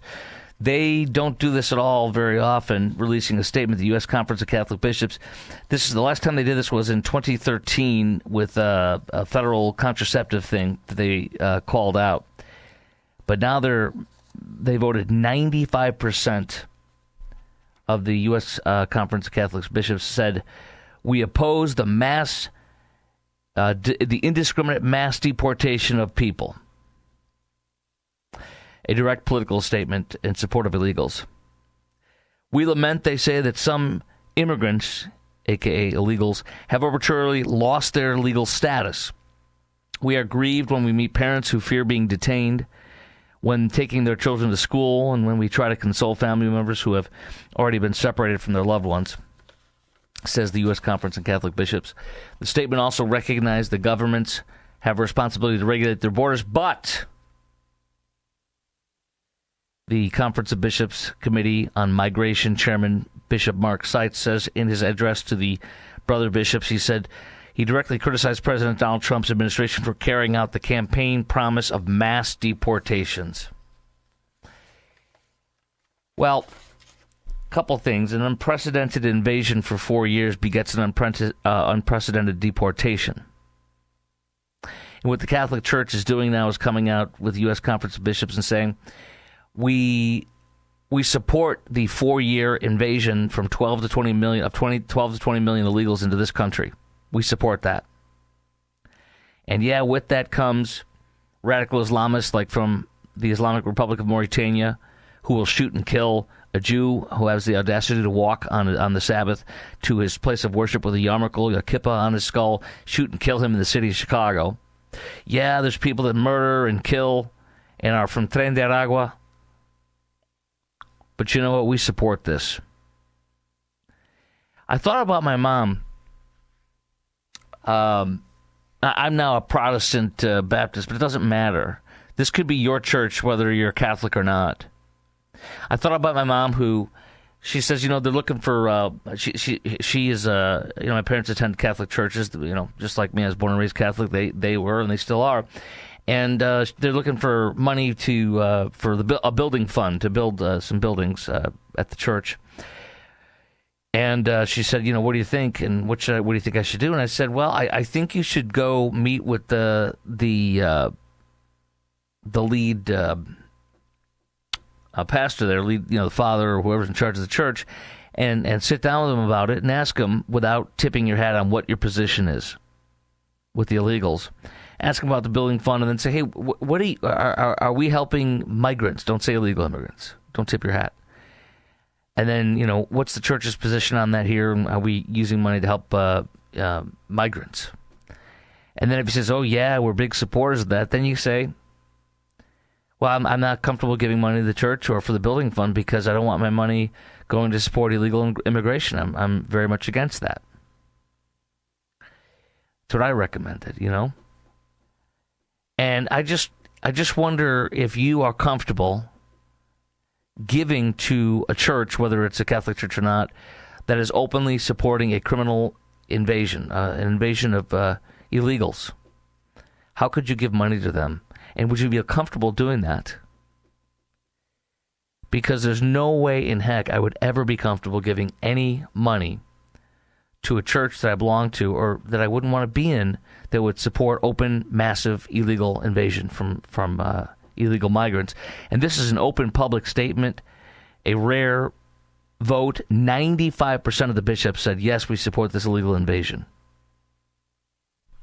You also have in here, in this report, this is from CatholicNewsAgency.com, according to one person present at a recent meeting with Pope Leo, the founding executive director of Hope Border Institute says Pope Leo told the group, the church cannot stay silent before injustice. You stand with me and I stand with you. So I just don't understand how anybody could be giving money to a church when they're literally the last leg of human smuggling and facilitating and in support of this invasion. 312-642-5600 is our number. 312-642-5600.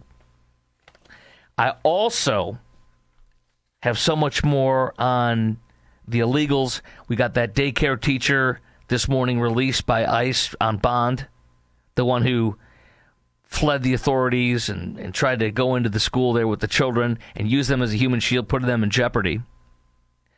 And we have Oak Park, a report from Fox 32 about Oak Park and Girl Scouts and ICE terrorizing them and Border Patrol terrorizing them supposedly.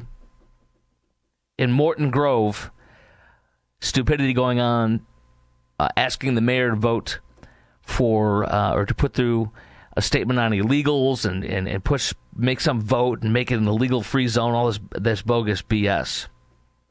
Before I get to that part, let's talk to Mike, who's called in from Beverly. You are on AM 560, The Answer. Chris Crocken for Dan Proft. Hey, Mike. Hey, Chris. I just wanted to tell you how I donate to the church now. I put a note in the envelope that says, please take out my donation out of my tax dollars the church received, assisting, aiding, and abetting the invasion of illegal aliens into this great United States. Every week I do that. You know, we had a gentleman calling earlier talk about this, and he said that he left the Catholic Church because of this, and that it hurt his faith. When you support crime as part of a church statement, you are messing with people's faith. You are bastardizing people's faith when you openly support crime. That's a really sad and bad thing. It's a bad and sad side effect, isn't it? It's terrible.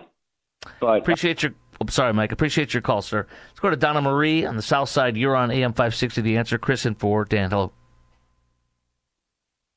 Hi. Hi. Can you hear me? Yes. Okay. Sorry. The reason that I called in, I heard you talking because I'm going to talk real fast. For the last 10 years, I've been so frustrated with the Catholic Church. I couldn't understand why it was different. And everyone blamed me that I was older. And finally, a few weeks ago, Dan Proft had Catholics calling up saying they couldn't find a traditional church. So while visiting the Passion of Christ gift shop in St. John, Indiana, a priest came in. So I asked him about this. He laughed. He said, you just need to go find yourself a church that meets with your values and morals. And I looked at him and I thought, well, isn't that the Catholic Church? And he talked about, yes, it's liberal Catholicism now. And I looked it up. What I found was that theology was outlawed by the Catholic Church in 1984. Pope Francis practiced liberal theology, and it's based on social justice with Marxist ideology. Yeah. And I don't understand why all these Catholics don't understand that, because I can't find a mass. I can't find anything anywhere that is remotely resembling a Catholic church. Where is my Catholic Church is what you're openly asking. And I'm going to tell you right now, morals and values, that priest told you. No. Your morals and values and where you go to church should be determined on one thing and one thing only, the Bible. not man telling you to support illegals. Great call. Appreciate you. Lee in Hammond, you're on AM 560. The Answer. Chris Crockett for Dan Proft. Yeah, hi, Chris.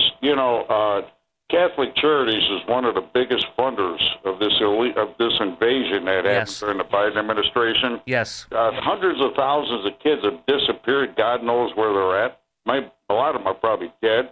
Yes. And this hypocrite archbishop that's running the Archdiocese of Chicago had the audacity to tell his priests to get up in the pulpit and rail against the Trump administration. And yet at the same time, when these illegals got to Chicago, they were sleeping out in the cold at police parking lots. He's got empty buildings all over his archdiocese here, and he wouldn't let these people live in any of them. I'm going to take you further on that. Yes, I'm going to take you further on that. The 16th District on Milwaukee Avenue, the police station, I've seen pictures from officers there when at the height of all this. They're sleeping on the floor. The whole floor when you walk into the 16th District is flooded with illegals sleeping on the floor at the time. There's tents outside, as you know. There's a bus running in the cold weather so they can sleep on a damn bus like they're a bum. And the bathrooms.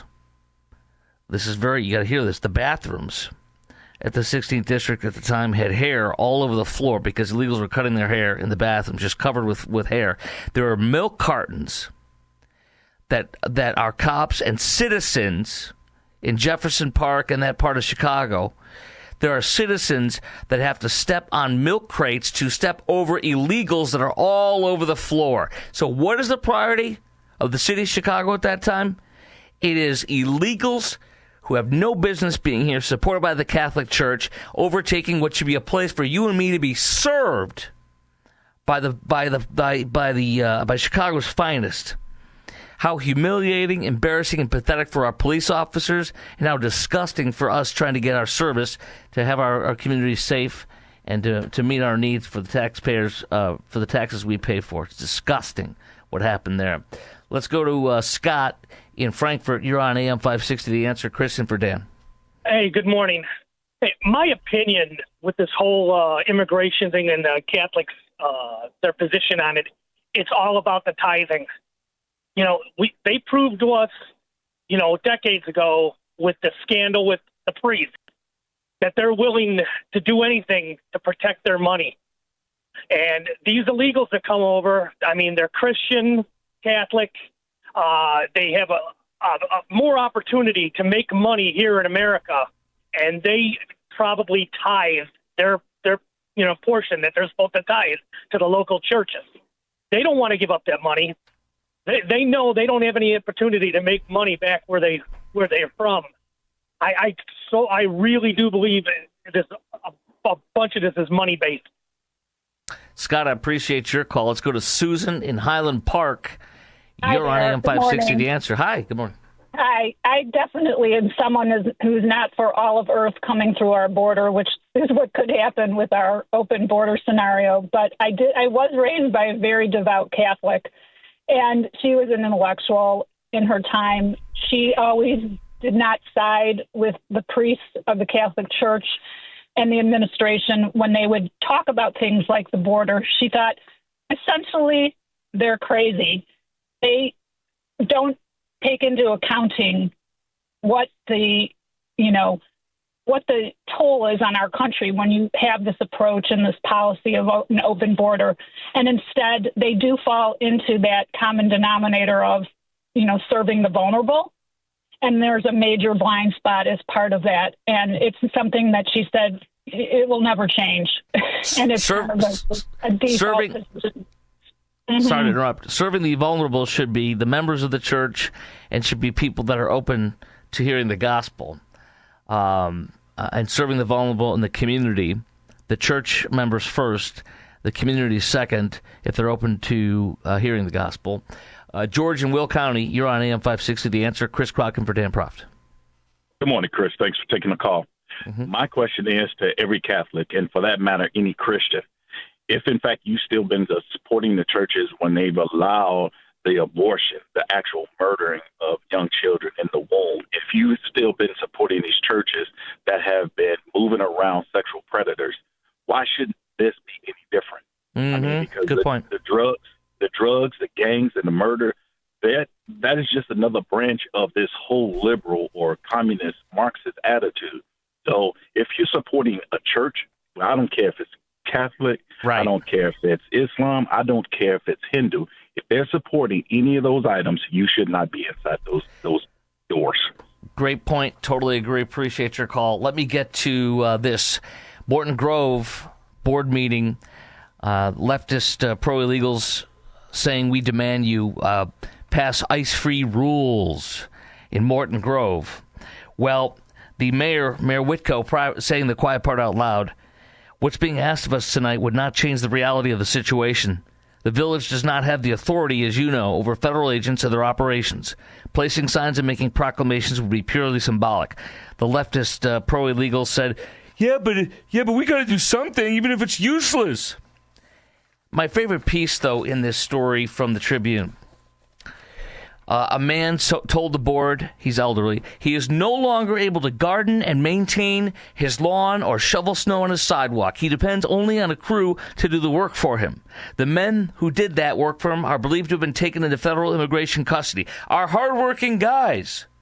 What was their offense? Being Mexican, he says? Our nation's priority these days, hating Mexicans. He and his wife aren't sure what they're going to do. He says, what are we going to do? I know what you're going to do. You're going to hire a freaking American to take care of your lawn and your garden and your shoveling. My stepfather-in-law, my wife's stepfather, in Cary, Crystal Lake, Lake in the Hills area, he had a landscaping company. He's retired now. When I was in between jobs out of college, I worked for him. It beat the hell out of my body, but every person that he hired, and he himself, is a freaking American. How about you hire a freaking American? Is that too much to ask of you? Oh, I'm helpless. Hire an American.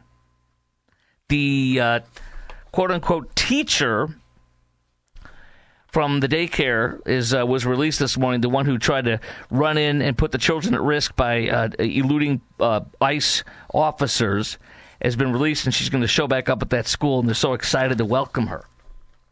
Well, DHS properly says car was being driven by a man who refused to comply, even as officers activated sirens and emergency lights. The vehicle that she was in, driven by a man who she said she had no idea who he was. She just picked him up at a bus stop, which is a big fat lie to authorities. The vehicle reportedly sped into a shopping plaza as they were eluding ICE. The female passenger fled the vehicle, ran into the daycare, putting the children at risk, and attempted to barricade themselves inside of the daycare, endangering the children, is what I says. And that's exactly right. The second doors of the vestibule were locked, which is why she was cuffed and stuffed and dragged out. She put them at risk, and now she's coming back as a hero. If she really cared about those teachers, she wouldn't have ran in there for cover and used them as a human shield like some Hamas member.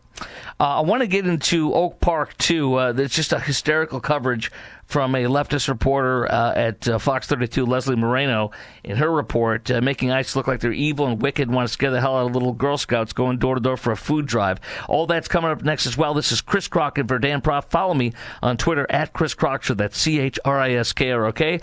On AM 560, The Answer. Dan's back on Monday, by the way, Chicago's Morning Answer. Radio listeners are choosing. This is Chicago's Morning Answer on AM 560. The Answer.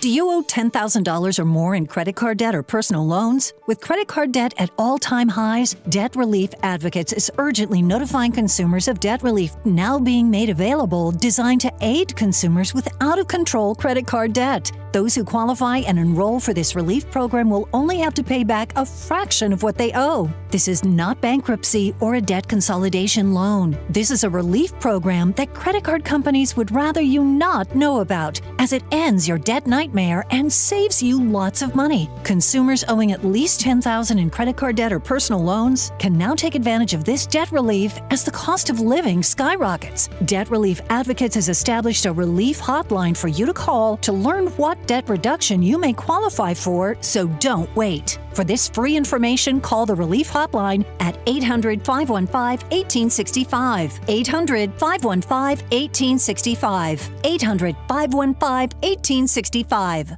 Get 2 mattresses for the price of 1. Whoa, what are you doing? We don't do sales at Penny Mustard. I know. So how can we offer 2 mattresses for the price of 1? Because with a flippable, 2-sided foam or coil mattress from Penny Mustard, it's like having 2 mattresses for the price of 1. You'll give each side more time to breathe. And your mattress will last twice as long. See? 2 for 1. 2-sided mattresses, available every day at Penny Mustard Furnishings. 7 Chicagoland showrooms. PennyMustard.com.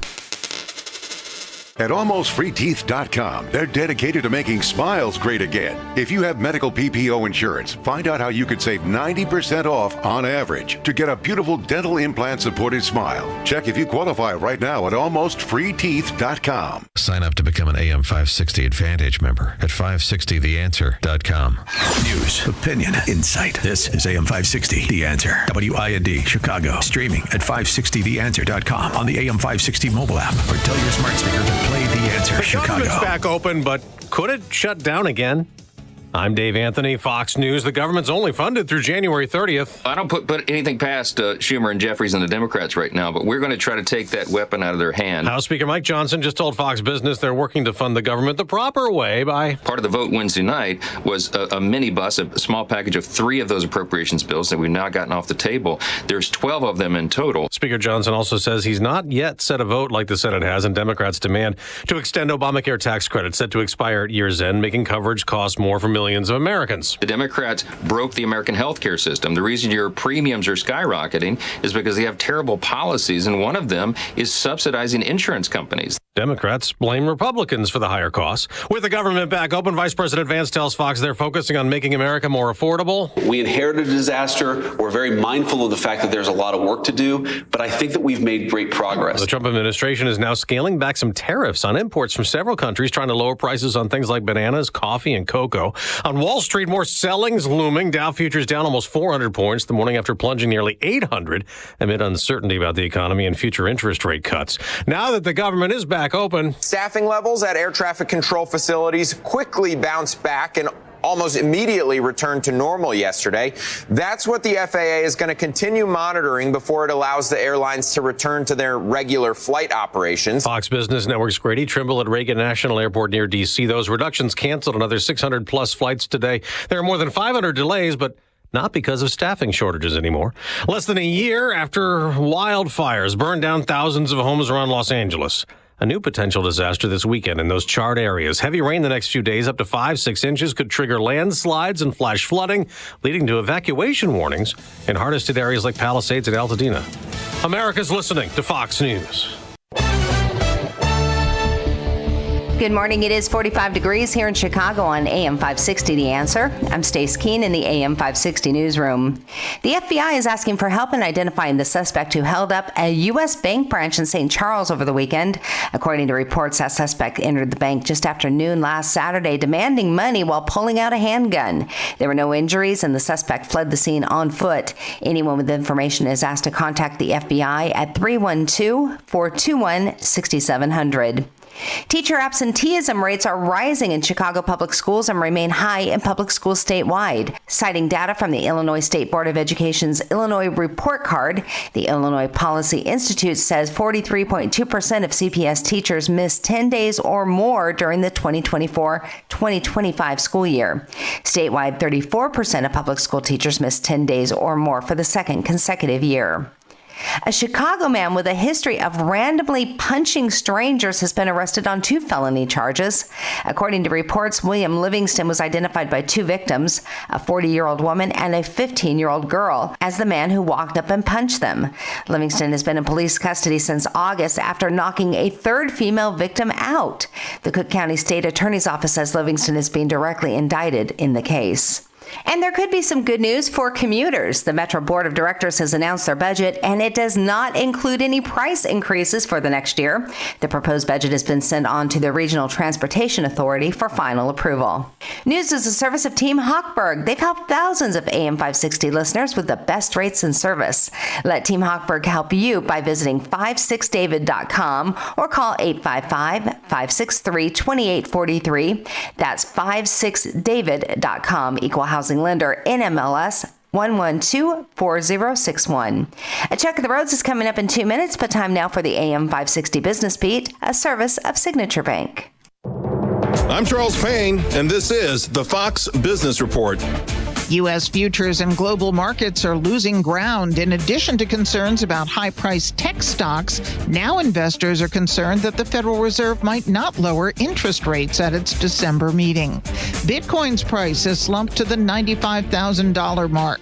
Higher interest rates mean it costs more to borrow money, and that makes risky investments less appealing than bonds and savings accounts. There is merger news. Merck is buying biotech company Cidara Therapeutics. Cidara is working on an antiviral treatment to prevent influenza infection. Warner Brothers Discovery shares are higher following the Wall Street Journal report saying Paramount, Skydance, Comcast, and Netflix are now all interested in buying the entertainment company. That's your Fox Business Report. I'm Jenny Coselda. Invested in you. Hugh Hewitt explains how crazy things were before Trump. What Special Prosecutor Jack Smith was trying to do before the election ended what he was doing. Whistleblower has turned over evidence of 197 subpoenas that went out from Jack Smith. In other words, you had a maniac running the investigation appointed by Merrick Garland with no oversight. A maniac. The Hugh Hewitt Show. Afternoons at 2, right before Sean Thompson at 4 on AM 560. The Answer. Our veterans are our heroes. They answered the call to defend our freedom, putting their lives on the line for our nation.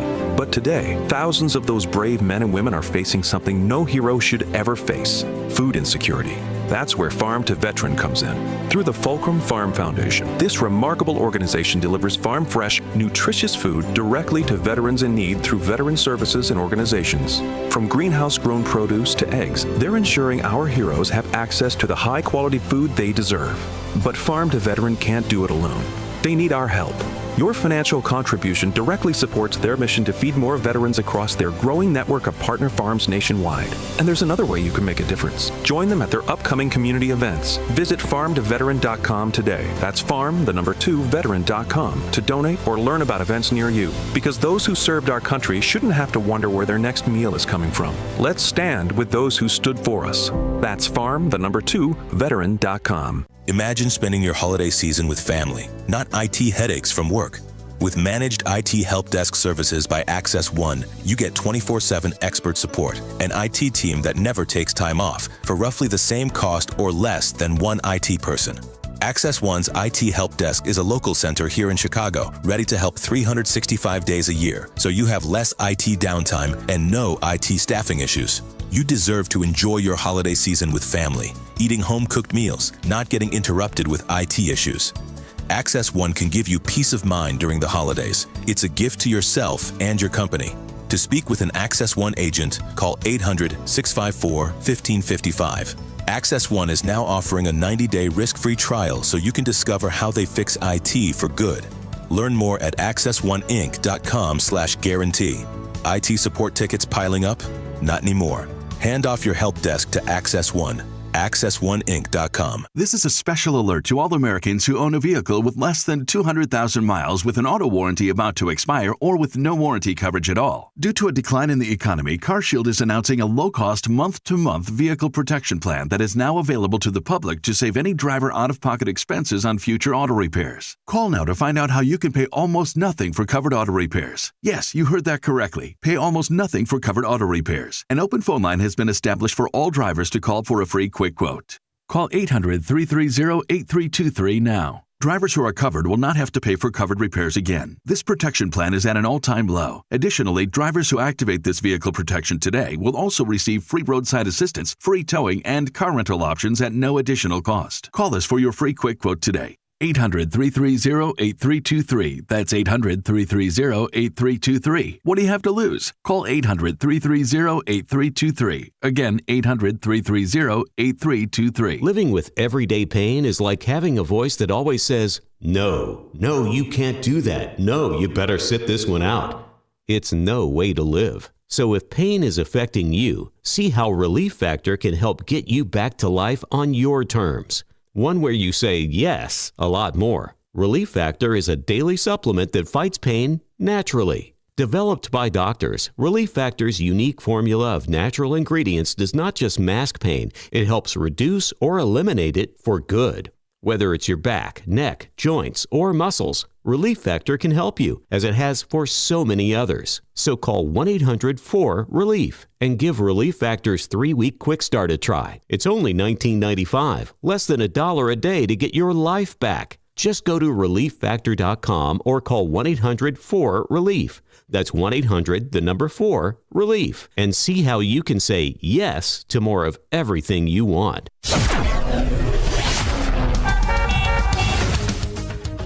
Taking a look at the roads from the Team Hochberg Traffic Center, I'm Sue Aller. Jammed on the inbound Eisenhower as you make your way towards Sacramento Boulevard, all because of late-running construction that is closing down the exit ramp to get off onto Sacramento Boulevard. So inbound Eisenhower from Wolf to the old post office is 35 minutes, outbound is 21, and then bumper to bumper northbound on Lakeshore Drive as you head towards Hollywood Avenue. The Kennedy inbound from O'Hare to the Burn Interchange is 36 minutes, outbound is 32, but it is real slow on the express lanes inbound, and that is between Division Street and Ohio Street. Inbound Stevenson from the Tri-State to Lakeshore is 33 minutes, outbound is 23, and very slow between Cermak Road and the Dan Ryan. Now the Dan Ryan from 95th to the Burn Interchange is 28 minutes, outbound is 12, but you've got big delays on the express lanes inbound between 59th Street and the Stevenson. Chicago's Morning Answer continues next, but now a check of your forecast from the National Weather Service. Today will be mostly sunny with the high of 64. Tonight, expect partly cloudy skies with a low of 57. Tomorrow will be breezy and warm with the temperature reaching 67, approaching the record of 71 set in 1971. Anticipate intervals of clouds and sun throughout the day. I'm meteorologist Jason Caterina on AM 560, The Answer. Get the latest weather, traffic, and news updates online at 560theanswer.com. Now, from the Signature Bank Studios, this is Chicago's Morning Answer with Dan Proft on AM 560. The Answer.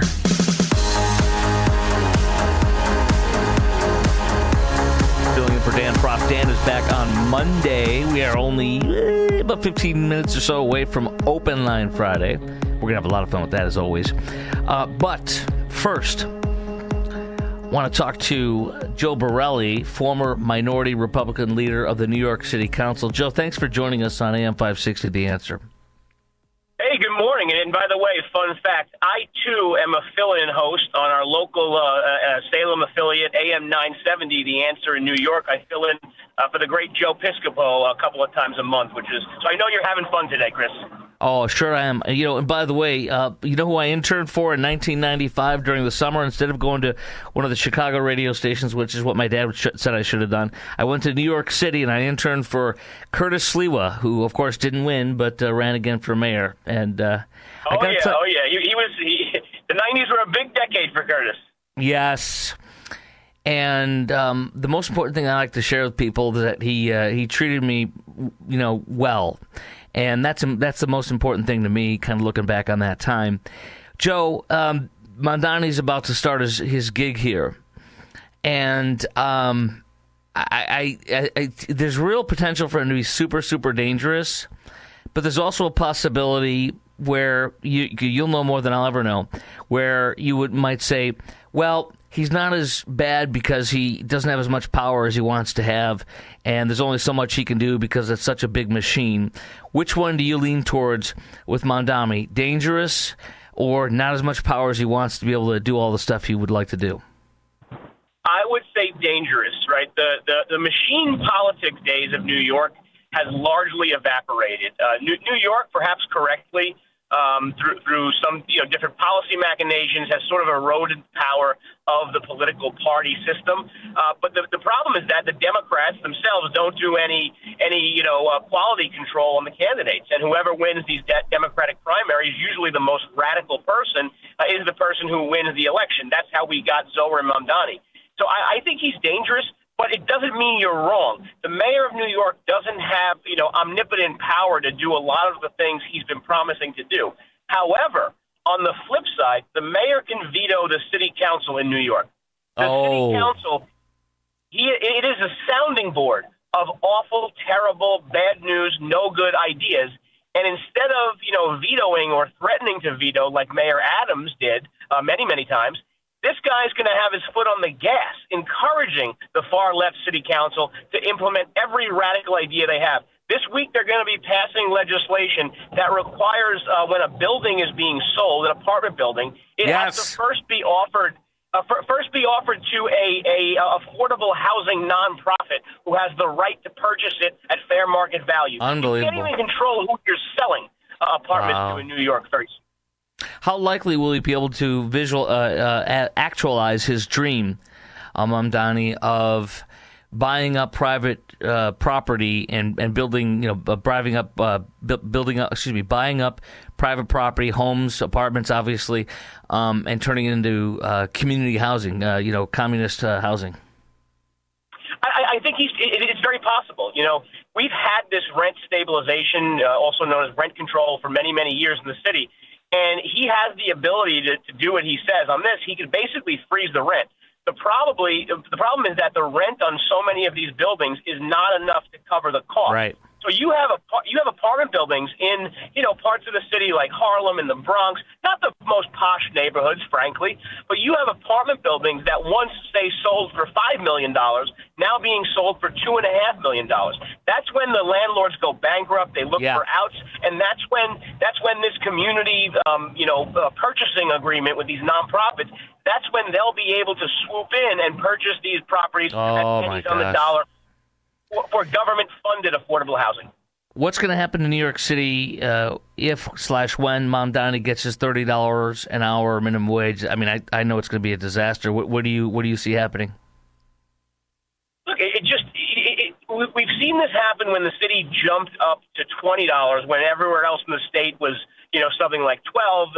Other regional states had, $12 also. We saw that the prices just got completely jacked up in New York City. The cost of a McDonald's meal in New York is far more than the cost of a McDonald's meal just right over the bridge in New Jersey.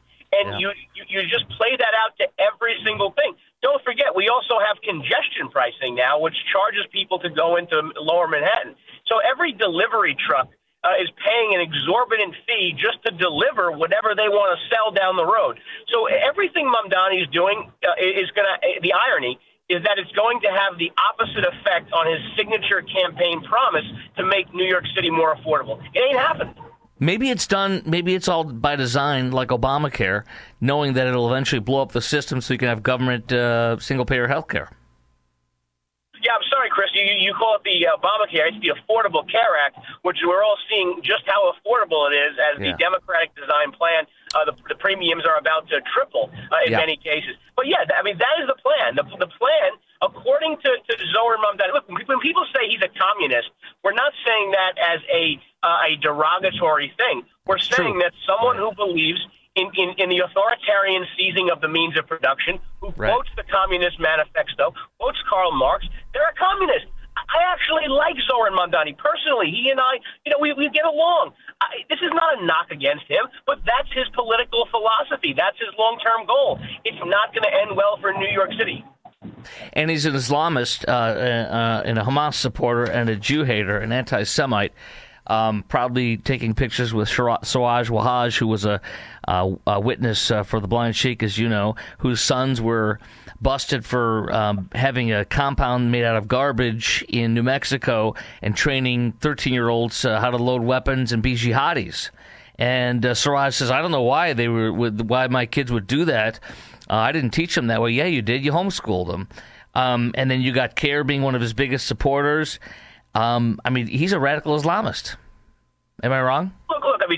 Donald Trump could say hello to someone passing in the hallway in 1997, and the media would link that person to Donald Trump forever for whatever he did. Right? The same thing. If you're Zohar Mamdani and you're hanging out with unindicted co-conspirators on the first 9/11 bombing, if you're hanging out with people like Hassan Piker, who believes America deserved 9/11. Who openly supports Hamas, maybe we can't find the soundbite from you saying, I like Hamas, but those are some pretty fishy people you're hanging out with. And you're not hanging out with them in 1995, you're hanging out with them 2 weeks ago. Yes. Speaking of which, with his support for Hamas and hatred of Jews, from where I sit, one of the council members has talked openly about inviting Netanyahu in January after Mamdani's sworn in. Do you actually think that he'll come in? I'm sure that's not going to happen with the invite in January, but do you think Netanyahu will probably come in during the Mamdani term of being mayor? And if he does, do you actually think Mamdani will have him arrested or attempt to have him arrested? Well, that councilman is very smart, Ina Vernikov. She was just on a radio show here in New York that I was listening to before the call, and she's right to call out the bluff. Why let Mamdani get free press and get the kudos from all his lefty acolytes about what he plans to do to Bibi Netanyahu when he actually isn't going to do any of that? Netanyahu will be in New York every year for the UN General Assembly. That's pretty often that at least once a year. So say 4 times in Mamdani's term. And this will not happen. It will not happen. There's no ifs, ands, or buts. In fact, Rudy Giuliani, if you remember, actually pledged to arrest Yasser Arafat in the late 1990s, but on actual crimes of being a terrorist supporter. And in hindsight, I'm glad he didn't, because it probably would have been unprecedented. It would probably have ruined the UN as a New York home. But it's not going to happen. So I'm glad Councilwoman Vernikov, a great woman, you should all follow her on social media. I'm glad she called out the nonsense, because it ain't happening. Okay, 2 more quick questions for you. Police Commissioner Jessica Tisch, is she going to leave if you had to have if you were a betting man on this? It's a tough call. Jessica has done a great job as police commissioner. A lot of people in the department needed to go. Remember, Eric Adams hasn't been accused of any crime. A lot of people in his administration have been accused of crime, including the leadership of the NYPD. So she came in, she cleaned house, she did the right thing. I would love to see her stay, but the mayor still makes the policy. The city council still makes the rules. So is Jessica Tisch going to be, a paper tiger as commissioner? If that's the case, then I don't blame her for not staying. If she will have real discretion and real authority, look, granted things are going to be different under Mamdani, but if she still has the ability to weigh heavily on the goals of policing and how policing is done in the city, I hope she stays. I'll as a good Catholic, I'll light my candles in church and pray she does. Last question. This whole idea of having a Department of Community Safety, social workers, is obviously a disgrace. The program itself is already in effect, and it's a failure from what I read in the New York Post yesterday. Domestic violence, for example, the people don't know this often. The domestic call on 911 with the police is the most deadly call for our officers. It goes to 0 to 60 in 1 second, and people can get killed. Where do you see this program going with Mamdani wanting to put this on steroids and have counselors show up, which is a disgrace? And this is the sad part, right? There is a great case to be made, evidence to support it, that we are failing people on the follow-up response to mental health illness, to domestic violence, to child abuse, etc. We are failing at those things. That is 100% accurate. And if the mayor-elect came out and said, I'm going to address that, I would say, good for you. That's the right thing to do, and I support you. The problem is those people are second responders. We can't replace the first responders with the second responders because we don't know how that first interaction is going to go down. We don't know that this is just a troubled kid who happens to have a gun. We don't know that the angry husband in the domestic violence case is not going to pull a knife on the woman or on the police officer. We don't know those things going into responding to those events. That's why we respond with people who are armed, who have pepper spray, who have handcuffs, who have training to subdue people who are violent. That's why they are first responders. Saying that we have a failure of second responders and replacing them with the first is not the solution. Solving the problem of the follow-up response is the problem, and that's what he should focus on. Joe Borelli, former minority Republican leader of the New York City Council and a fill-in host at AM 970, I believe you said, right? The Answer in New York City. Yes, sir. Thank you very much for coming. Thank you for having me. Good to talk to you, Joe. Have a great weekend, brother. All right, coming up next, it is Open Line Friday, baby. This is AM 560, The Answer. Chris Kroc in for Dan Proft. This is Chicago's Morning Answer. Your show keeps me alive during the week. There's nobody I'd rather listen to between 5 and 9 in the morning than you guys. On AM 560, The Answer.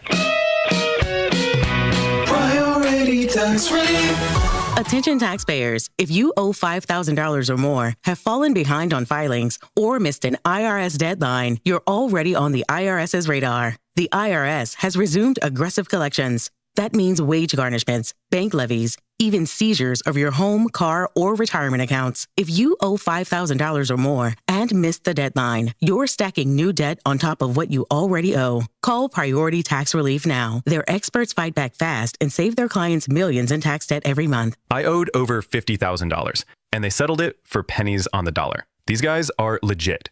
After speaking on my behalf with the IRS, my entire debt of $25,000 will be eliminated. Call for your free consultation. 800-697-3208. 800-697-3208. We make your tax relief our priority. Priority tax relief. Our veterans are our heroes. They answered the call to defend our freedom, putting their lives on the line for our nation. But today, thousands of those brave men and women are facing something no hero should ever face: food insecurity. That's where Farm to Veteran comes in. Through the Fulcrum Farm Foundation, this remarkable organization delivers farm-fresh, nutritious food directly to veterans in need through veteran services and organizations. From greenhouse-grown produce to eggs, they're ensuring our heroes have access to the high-quality food they deserve. But Farm to Veteran can't do it alone. They need our help. Your financial contribution directly supports their mission to feed more veterans across their growing network of partner farms nationwide. And there's another way you can make a difference. Join them at their upcoming community events. Visit farmtoveteran.com today. That's veteran.com to donate or learn about events near you. Because those who served our country shouldn't have to wonder where their next meal is coming from. Let's stand with those who stood for us. That's veteran.com. Why wait for Black Friday when you can save every day? Hassleless Mattress is bringing back Black Friday Plus now through December 2nd on all Beautyrest, Beautyrest World Class, and Beautyrest Black mattresses. Get a Queen Beautyrest Elm Cove A mattress. Others sell it for $1,650, but our Black Friday Plus price is just $794, plus free adjustable base, plus free memory foam pillows, plus free next day delivery, and a great night's sleep. Find an employee-free showroom near you at hassleless.com. AM 560, The Answer. Open mic! Yeah! Open mic Friday! Yeah! Woo! Call it now! Open mic Friday! Yeah! Woo! It is Open Line Friday, Open Mic Friday. You just go to town. We start out, as always, on AM 560, The Answer, Chicago's Morning Answer. Chris Crock and for Dan Proft with David Kolsak, president of Turnkey IT. Hey, David. Hi, good morning, Chris. Well, since Charlie Kirk's assassination, it's been really interesting to see the political dynamics change. In my opinion, there was this vacuum created when Charlie left the stage, and many have been vying to fill it. You've got all these internal politics and power grabs within the Turning Point organization, of course, but what I'm more interested in is watching the battle to claim the MAGA thought leadership. For those who have been the most outspoken, in one camp, you've got people like Mark Levin and Ben Shapiro, and in the other camp, you've got Tucker Carlson and Candace Owens. So in camp one with Shapiro and Levin, I don't know how you pronounce it, you've got the following tenets. They believe in institutional conservatism, which is support for longstanding Republican principles like limited government, strong military, and constitutionalism. Camp one is also skeptical of populism when it goes too far or breaks the Republican Party norms. They support rules-based politics, and they're critical of any movement that they view as fringe, extreme, or destabilizing. Camp one also prefers structured debate and legalistic argumentation, as they're appealing to mostly older conservatives, suburban voters, and traditional GOP donors. It should also be noted that this camp is very extremely pro-Israel. Now, in Camp 2, you've got Tucker Carlson and Candace Owens, and on the very fringe of this camp would be Nick Fuentes, although he would be considered far outside mainstream Republicanism. In direct contrast to Camp 1, Camp 2 is skeptical of U.S. foreign interventions, including U.S.-Israel alignment.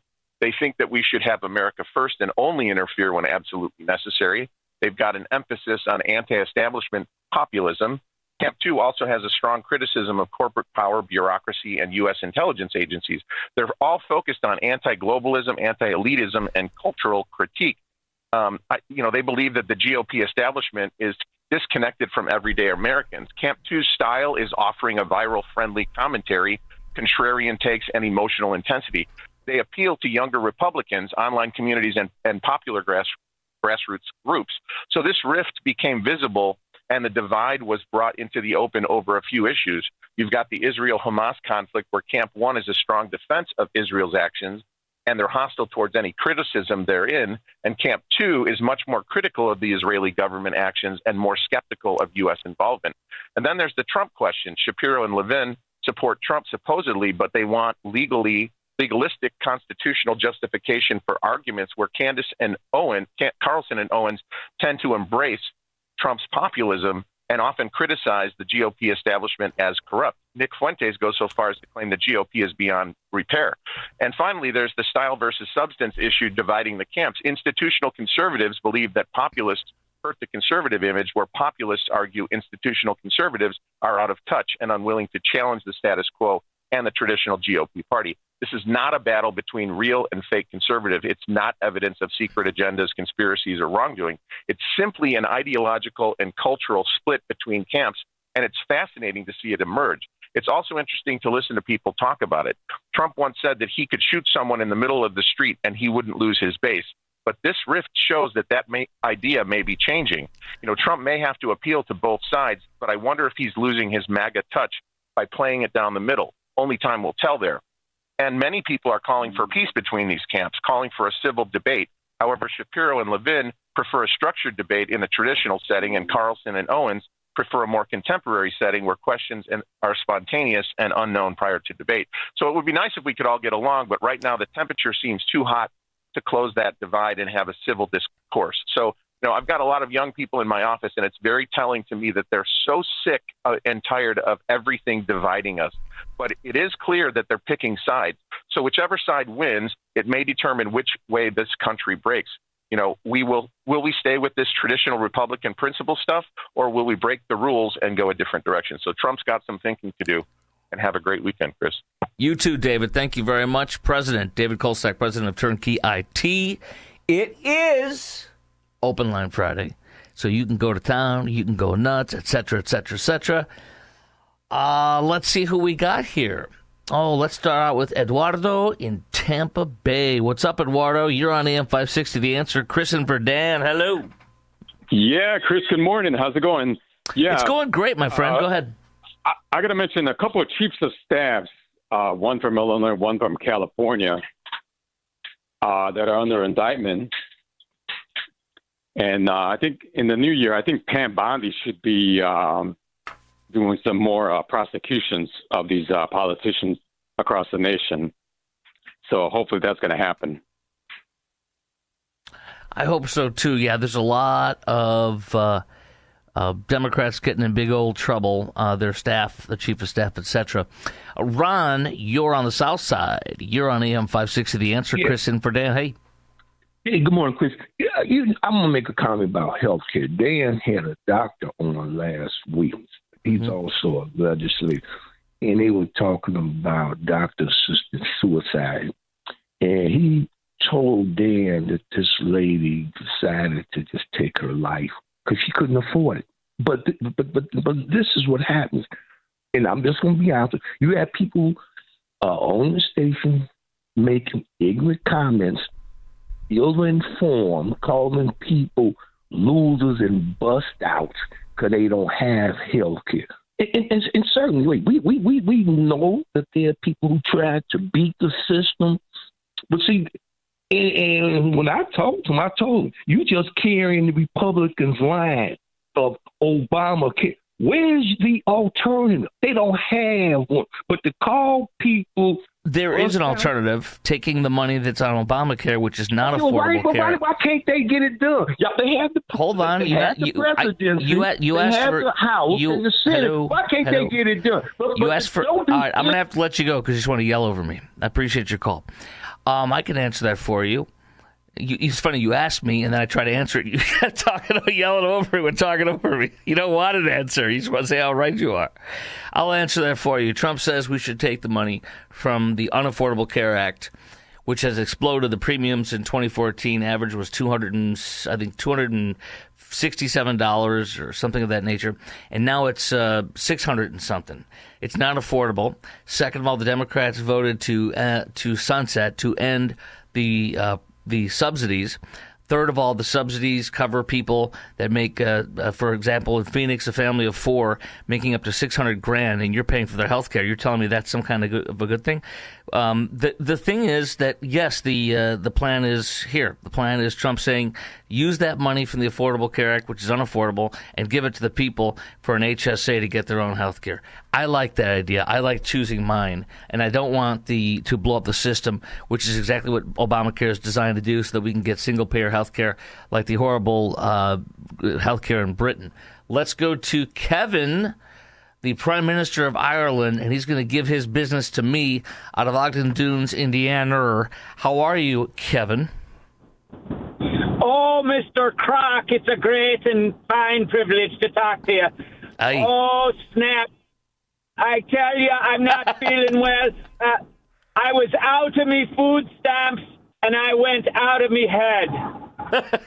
I was forced to fast. I didn't want to fast. I cold turkey. I went on a moderate to severe, low-fat, low-carb, gluten-free, 100% calorie-restricted anorexic Anna, not keto, not your paleo, but a fad diet called the government shutdown diet. Can I play you something, Prime Minister? Yes. This is a woman who's she's 100 pounds plus overweight, and she's standing on a street corner in New York City starving. Here we go. If it'll play, hold on one second. There we go. It's really bad. Danielle Grant is starving. I'm trying to see if I can get some food because we literally don't have anything to eat today or tomorrow. So I'm going to try to make it. Prime Minister, she sounds like a crisis actor.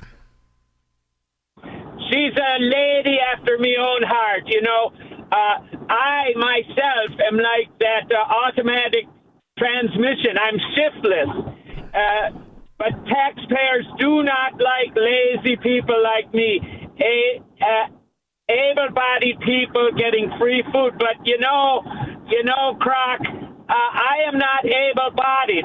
In fact, on me honeymoon, me bride said I was more like barely able-bodied. But well said, Prime Minister. God bless you. I love your calls. Glenn in Orlando, you're on AM 560. The Answer, Chris and Verdan. You know, I got to bring this up. I was going to talk about the church, but there's a funny meme out there that says "How to Survive Without Food Stamps" by Jeffrey Dahmer. Yeah, I saw that one. Yeah. I saw that one. Yeah. So anyway, there's a good article about the church and immigration sanity by Francis Mayer, M-A-I-E-R. Mm-hmm. And it talks about, immigration is not absolute. We have to secure the borders, maintain public order, ensure the stability of our culture and economic life. It's a really good article. So I'm for legal immigration. I am not for people coming in here illegally. And by the way, when migrants are undocumented, they're vulnerable to unscrupulous employers who pay them below minimum wage. Yes. Come here legally. That's the bottom line. Come here legally. Amen on that, my friend. I appreciate your call. Let's go to Craig in Mount Greenwood. Craig, you're on AM 560. The Answer, Chris and Verdan. Oh, hey, Chris. Good to talk to you again. Thank you for taking my call. Welcome. Listen, I got to send out a warning to Trump and his people because I got an idea of why Trump calls that thing a hoax. And I think Pam Bondi and Trump are onto what Biden regime and all the three-letter agency pirates and deceitful scumbags have been up to, FBI, CIA, and everything like that. They've been hard at work for those 4 years corrupting that thing, pulling names out, putting names in, doing whatever they can to turn that into another one of those files like the what they have that guy that the Steele dossier. Yes. I bet you they turned that thing into a Steele dossier or another Russia Trump thing. Listen, anything those people had their hands on, it's probably all rotten and corrupted. They had burn bags. They were hiding stuff. This, they didn't hide. I think they just took and, ruined it all and everything. What do you think about that, Chris? Well, I'm just shocked that somehow Joe Biden, in between securing 91 indictments and getting Big Fanny in Georgia, and what's her name up in New York City, Tish James, all these indictments and everything, he somehow missed the Epstein files that could have just nailed President Trump. Oh, my gosh. How could he have missed that? Not. Bob in downtown, you're on AM 560, The Answer. Chris and Berdan. Hello. Okay. These sanctuary states and cities, they're violating federal crime. Eisenhower and Kennedy would have had these people arrested. They should take these people out in handcuffs. They're violating federal crime. It's enough of this. You got to show some strength. And I understand Trump and Bondi are going to be brought on as fascists, but, it's too damn bad. Arrest their asses. And the legacy media is stoking this fire. They cause people like Charlie to get killed. And they should have their licenses pulled away. I'm sorry. You got to go that way. Either that or you're going to have a civil war. The media is stoking the fire. And, in fact, let's go to a woman who is incredibly, from my perch, in the bag for illegals. Leslie Moreno, reporter at Fox 32. Here she is making it seem like the big bad ICE agents saw Girl Scouts going door to door for a food drive and decided to come out and terrorize them. Here it is. A Girl Scout food drive in Oak Park took a frightening turn this weekend when ICE agents showed up. Leslie Moreno is live in that neighborhood with how it unfolded and how the community is now responding. Leslie.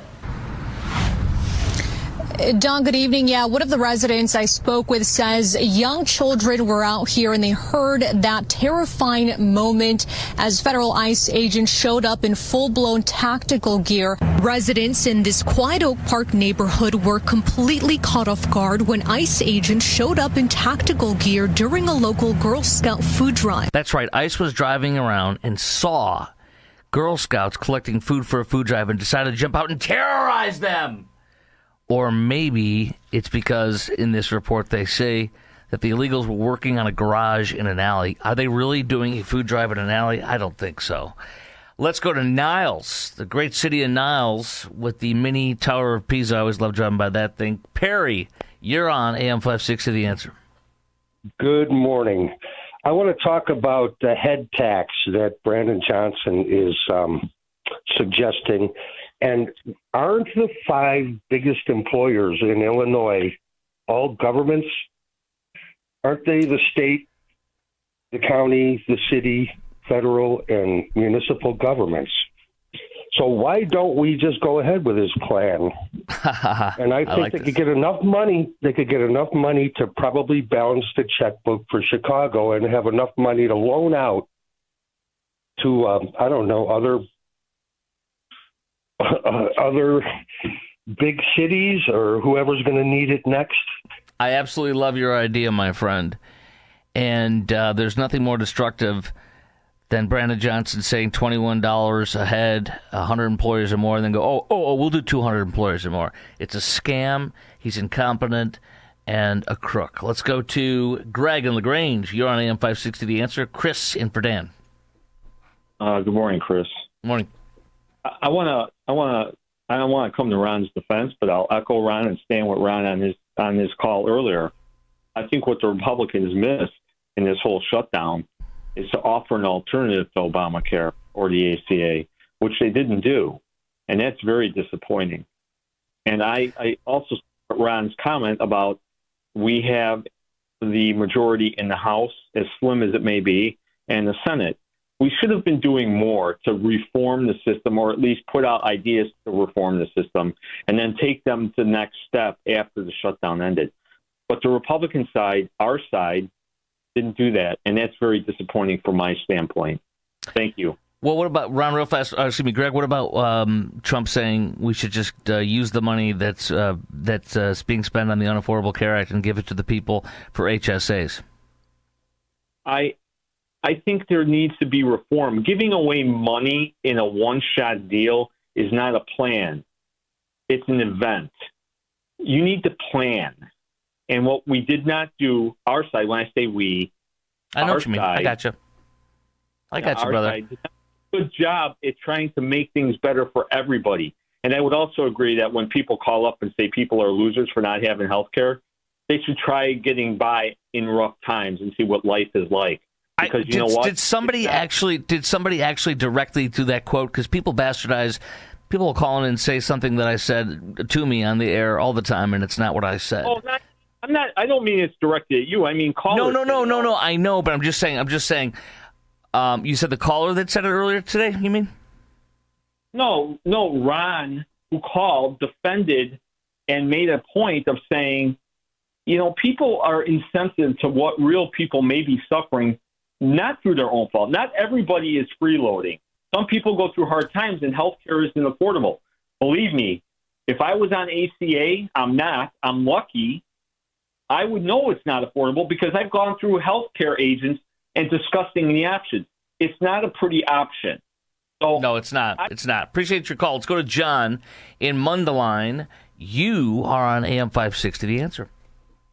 Yeah, I was listening to David Kolsak talk about the mainstream messaging, the Republican, traditional messaging to young people and Ben Shapiro's techniques and all of that. But, Charlie Kirk is a guy who promoted white replacement theory. He said that American Jews are behind anti-whiteness. He said that Democrats love it when America becomes more white. I mean, he was a real white nationalist, like Nick Fuentes. Is that mainstream Republicanism now? You're saying that. Hello. Okay, relax. We can have a conversation here.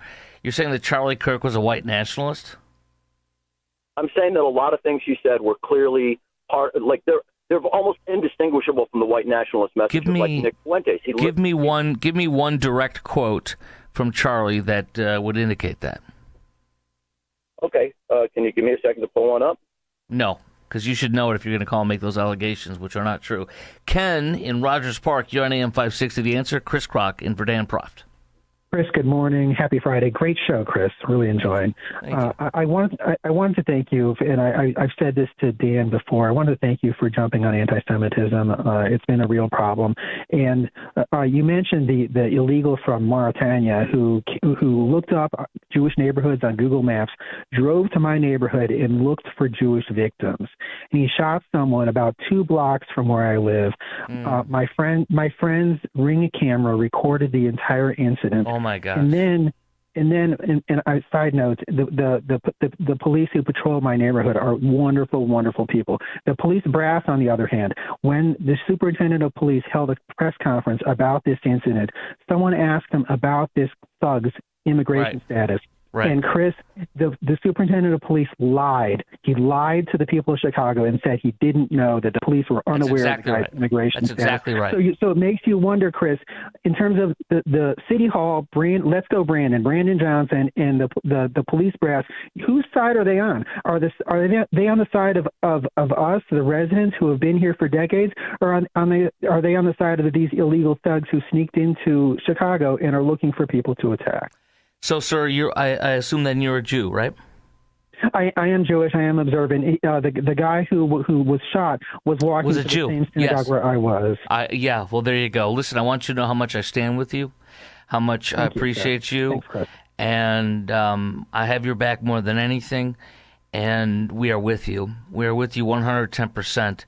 And we need that more than ever, Chris. Thank you. Just always here for you, always love you, and we're brothers. I appreciate you very much, and I mean everything about that. I mean it means everything for me to hear from you. I appreciate you, brother. We have several lines open right now, which is a miracle on Open Line Friday. That does not happen much. 312-642-5600 is our number. 312-642-5600. That's 312-642-5600. Chime in now for Open Line Friday. Let's go to John in Joliet. Hey, John, you're on AM 560. The Answer. Chris Kroc and Verdan Proft. Good morning, Chris. Thanks for being with us this morning the last couple of days. Thank you. I wanted to address the comment that the United States Council of Catholic Bishops came out. The terminology, right? They say that they're opposed to indiscriminate deportation. And my question to them would be, what is indiscriminate about this? These are people who come in the country illegally. They go through due process when they're finally caught. They go through due process. They get a legal court order. They get an order from a judge telling them they need to be deported. What is indiscriminate about this? I agree, and the U.S. Conference of Catholic Bishops is not saying anything in this these new statements, this new vote of 95% supporting illegal immigration.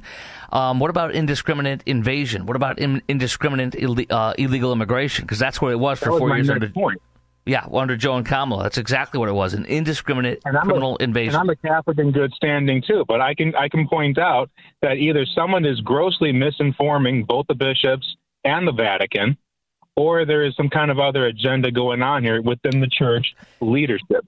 It's an agenda, and it's man, not God. Man, my mom raised me as a Catholic boy to say, and she taught me this, that, and you know this to be true, man will always fail you, but God will never let you down. And this is man. And nothing should be based on man when it comes to our faith. It is God and it is Jesus, and that is it. Man will always corrupt it. I appreciate your call, sir. God bless you. God bless you, my friend. Let's go to Kevin in Austin, Texas, which I'm a Chicago boy, but I'm sitting in Dallas-Fort Worth, so he's about, let me think here, hour and a half to Waco, and then an hour and a half to Austin. We used to live there, 3 hours south of where I'm sitting. Hey, Kevin, how are you, my friend? Yeah, with traffic, it's about 4 hours. Oh, I know that. I know that, yeah. Up 35, I-35. So a couple of things on that. Just as far as the bishops, what they're not addressing is the dignity or the inhumanity that the cartels are doing when they have to come in through illegally. I think they need to focus on that as well. If they're going to be talking about they need to be treated with dignity. And then how about the children? How about the children being treated with dignity too? It's filthy and disgusting what happens. How about the women? Yeah. The women being treated with dignity instead of being raped and brutalized. Yeah, go ahead. Yeah, I think those issues have to be fleshed out a little bit more. And then as far as just the Republican messaging, as far as for the younger people, I think it's got to speak about the individual. In individualism, and if you work hard and you get ahead in that type of thing, what Republicans are trying to do is create a level playing field, and part of getting, for American citizens, because the left it just talks about collectivism and that type of thing. So Kevin, I think that's where they have to. Appreciate your call from the great state of Texas. Let's go to David in Winnetka, where you used to go in junior college. Used to go there and play volleyball on the beach. Hey, David. You're on AM 560, The Answer. Chris, happy Friday, man. Great to hear your voice. I just wanted to give you some kudos to where you shot down that creep that wanted to beg on Charlie Kirk and, with his insanity, and he's not even ready to go. I mean, it was just the perfect way to shut that down. And what's sad about the whole entire thing with that whole thing, how many people out there hated this man and had no true understanding of what he stood for. This is such a bad thing. But, one of those people is Katie Couric. And let's see, I have her in my portfolio here with John Fetterman. Listen to this. This woman is just I'm just going to play it. Here we go. Do you think that flags should have been flown at half staff? Do you think his body should have been flown on Air Force Two? Do you think he should have posthumously be given the Presidential Medal of Freedom? I think some people felt that was perhaps over the top in terms of mourning someone like Charlie Kirk. How did you feel about that? I'd say that was his choice and his prerogative, and that was really entirely up to him. Did you have any issues now in hindsight over some of the things that Charlie Kirk said and some of the rhetoric he used during his life? I didn't agree with much of it. I didn't closely follow his specific kinds of views, but I did. I'm sure you learned about them after his death, though. She keeps pushing him to renounce him. What a sick woman. Let me play the rest of this. I think some people might say Charlie Kirk's rhetoric was extreme. I think that's the conversation that happened. People condemned political violence, but they also felt a great deal of discomfort with his language, suggesting that these kinds of words lead to violence. I mean, I think we agree that we probably didn't agree with much of what he said. And I'm sure we both agree that you shouldn't shoot people, and you shouldn't execute them in public. and I think that's two things must be true. That free speech, I'm an absolute free speech guy, and you have the right to say these things, and you definitely also have the right not to get shot by sharing your views. And I want to tell you, I fill in all over the country a lot. And I was in the heat of everything after Charlie was assassinated. I was talking to a guy on the air in Des Moines, Iowa, and even there you have an idiot that called in and said that Charlie called for the advocated for stoning gays. And I said to this fool, I said, did you not see earlier today, at the time, that Stephen King apologized like 9 times profusely on Twitter for lying and for maligning Charlie for saying that gays should be stoned when he never frickin' did. So, and it didn't matter to this fool, this idiot, this uneducated man that kept insisting it, and so that's just the degree of ignorance and disdain for somebody who you disagree with, to lie about him stoning gays. You know who supports stoning gays? Siraj Wahhaj, the guy who Mamdani is besties with, and Hassan Piker, all this kind of stuff. It's the left that supports anti-Semitism and supports these radical Islamist people who want to kill gays and throw them off a building. It's just sickening. Nick in Northwest Side, on the Northwest Side, you're on AM 560 The Answer. Chris in for Dan. Yeah, you're doing excuse me. Excuse me. I'm doing a nice job there. I'm not. Since you announced that you had some lines open, I told the screener that I want to shed some light on the subject. Flashlights. It's a trivial thing, except if it's real dark and you're going and power went out and you're walking around and you're stumbling a little, but you can see it because your flashlight helping you in that immediate area. But the modern flashlights reach a certain point and then they just stop working. It's the technology in them. So I always have an extra flashlight nearby by the other one in case I need that. So those can I tell you, saved for falling down and getting hurt, you may send contributions to me. Yes, correct. Can I say something about flashlights? I have a police officer friend, and he bought me we're very good friends. He bought me a really nice tactical flashlight. And when I think about flashlights, I think about my 2 flashlights that sit next to my bed by my multiple guns. So if somebody tries to get in this house at night, I use that tactical flashlight. It goes parallel to the rail of my gun, and I'm going to pop those son of a bleep, and I'm going to drop them. That's what I do, pop and drop. Thank you for your call. Let's go to Bill on Northwest Side. You're on AM 560 The Answer. Chris in for Dan. Yeah, Chris, you've done a great job. We have to eliminate all immigration right now, including legal. We have no idea what the consequences of AI is going to be in the future. We have no idea how many Americans are going to lose their job and need to be retrained. So we don't need to be bringing more people into this country until we'll find out the exact numbers. Right. Because what we're going to be doing is we're going to be compounding the problem by bringing more people in. And we have no idea yet. We're dealing in an area where we just don't know what the consequences are going to be. And we're going to make it worse by bringing more people in. And plus, we do need to ramp up that deportation and get those illegals out of here, because that problem is on the horizon of AI. I agree with the illegals and getting them out of here. I do really want to hear from Robert in Austin. Here you go, Robert. Talk to me. You're on AM 560 The Answer. Yeah, good morning and good show.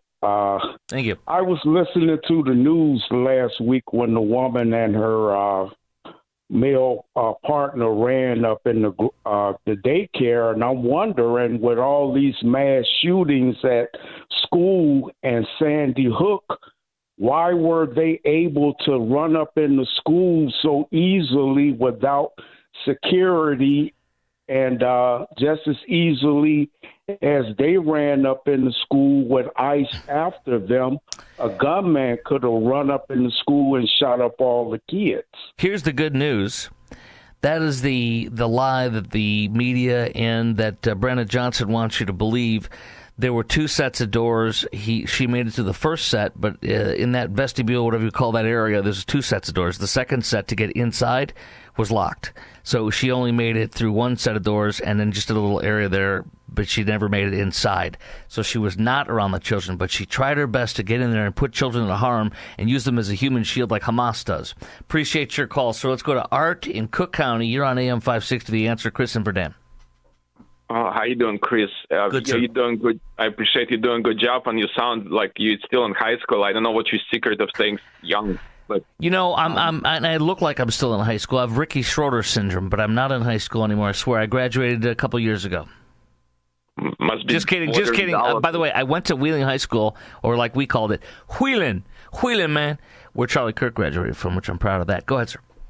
Talking about Charlie Kirk, and of course, he didn't deserve to be killed, but some things he said, which were kind of controversial, but he said, but I'm against illegals, but he said, but illegal aliens, we displace white people. And I don't think there is a need to talk about race when talking about illegal aliens. I've never talked about all illegal aliens regardless of race. Yes. Who talked about replacing whites? Well, I heard Charlie Kirk's statement, but he said that illegal aliens replace white people. Have you heard Charlie Kirk say that? Because I've never heard him say that. Are you listening to somebody who's telling a lie about Charlie Kirk? Sounds like it. It's been a great time filling in for Dan. As always, I will see you in December. And this is Chris Kroc. You can follow me on Twitter at Chris Kroc Show. That's at Chris Kroc Show, ChrisKrok. This is AM 560, The Answer, WIND, Chicago. Another Biden policy undone in the new Trump era. I'm Dave Anthony, Fox News, and this affects air travel. Still not back to normal after the government shutdown.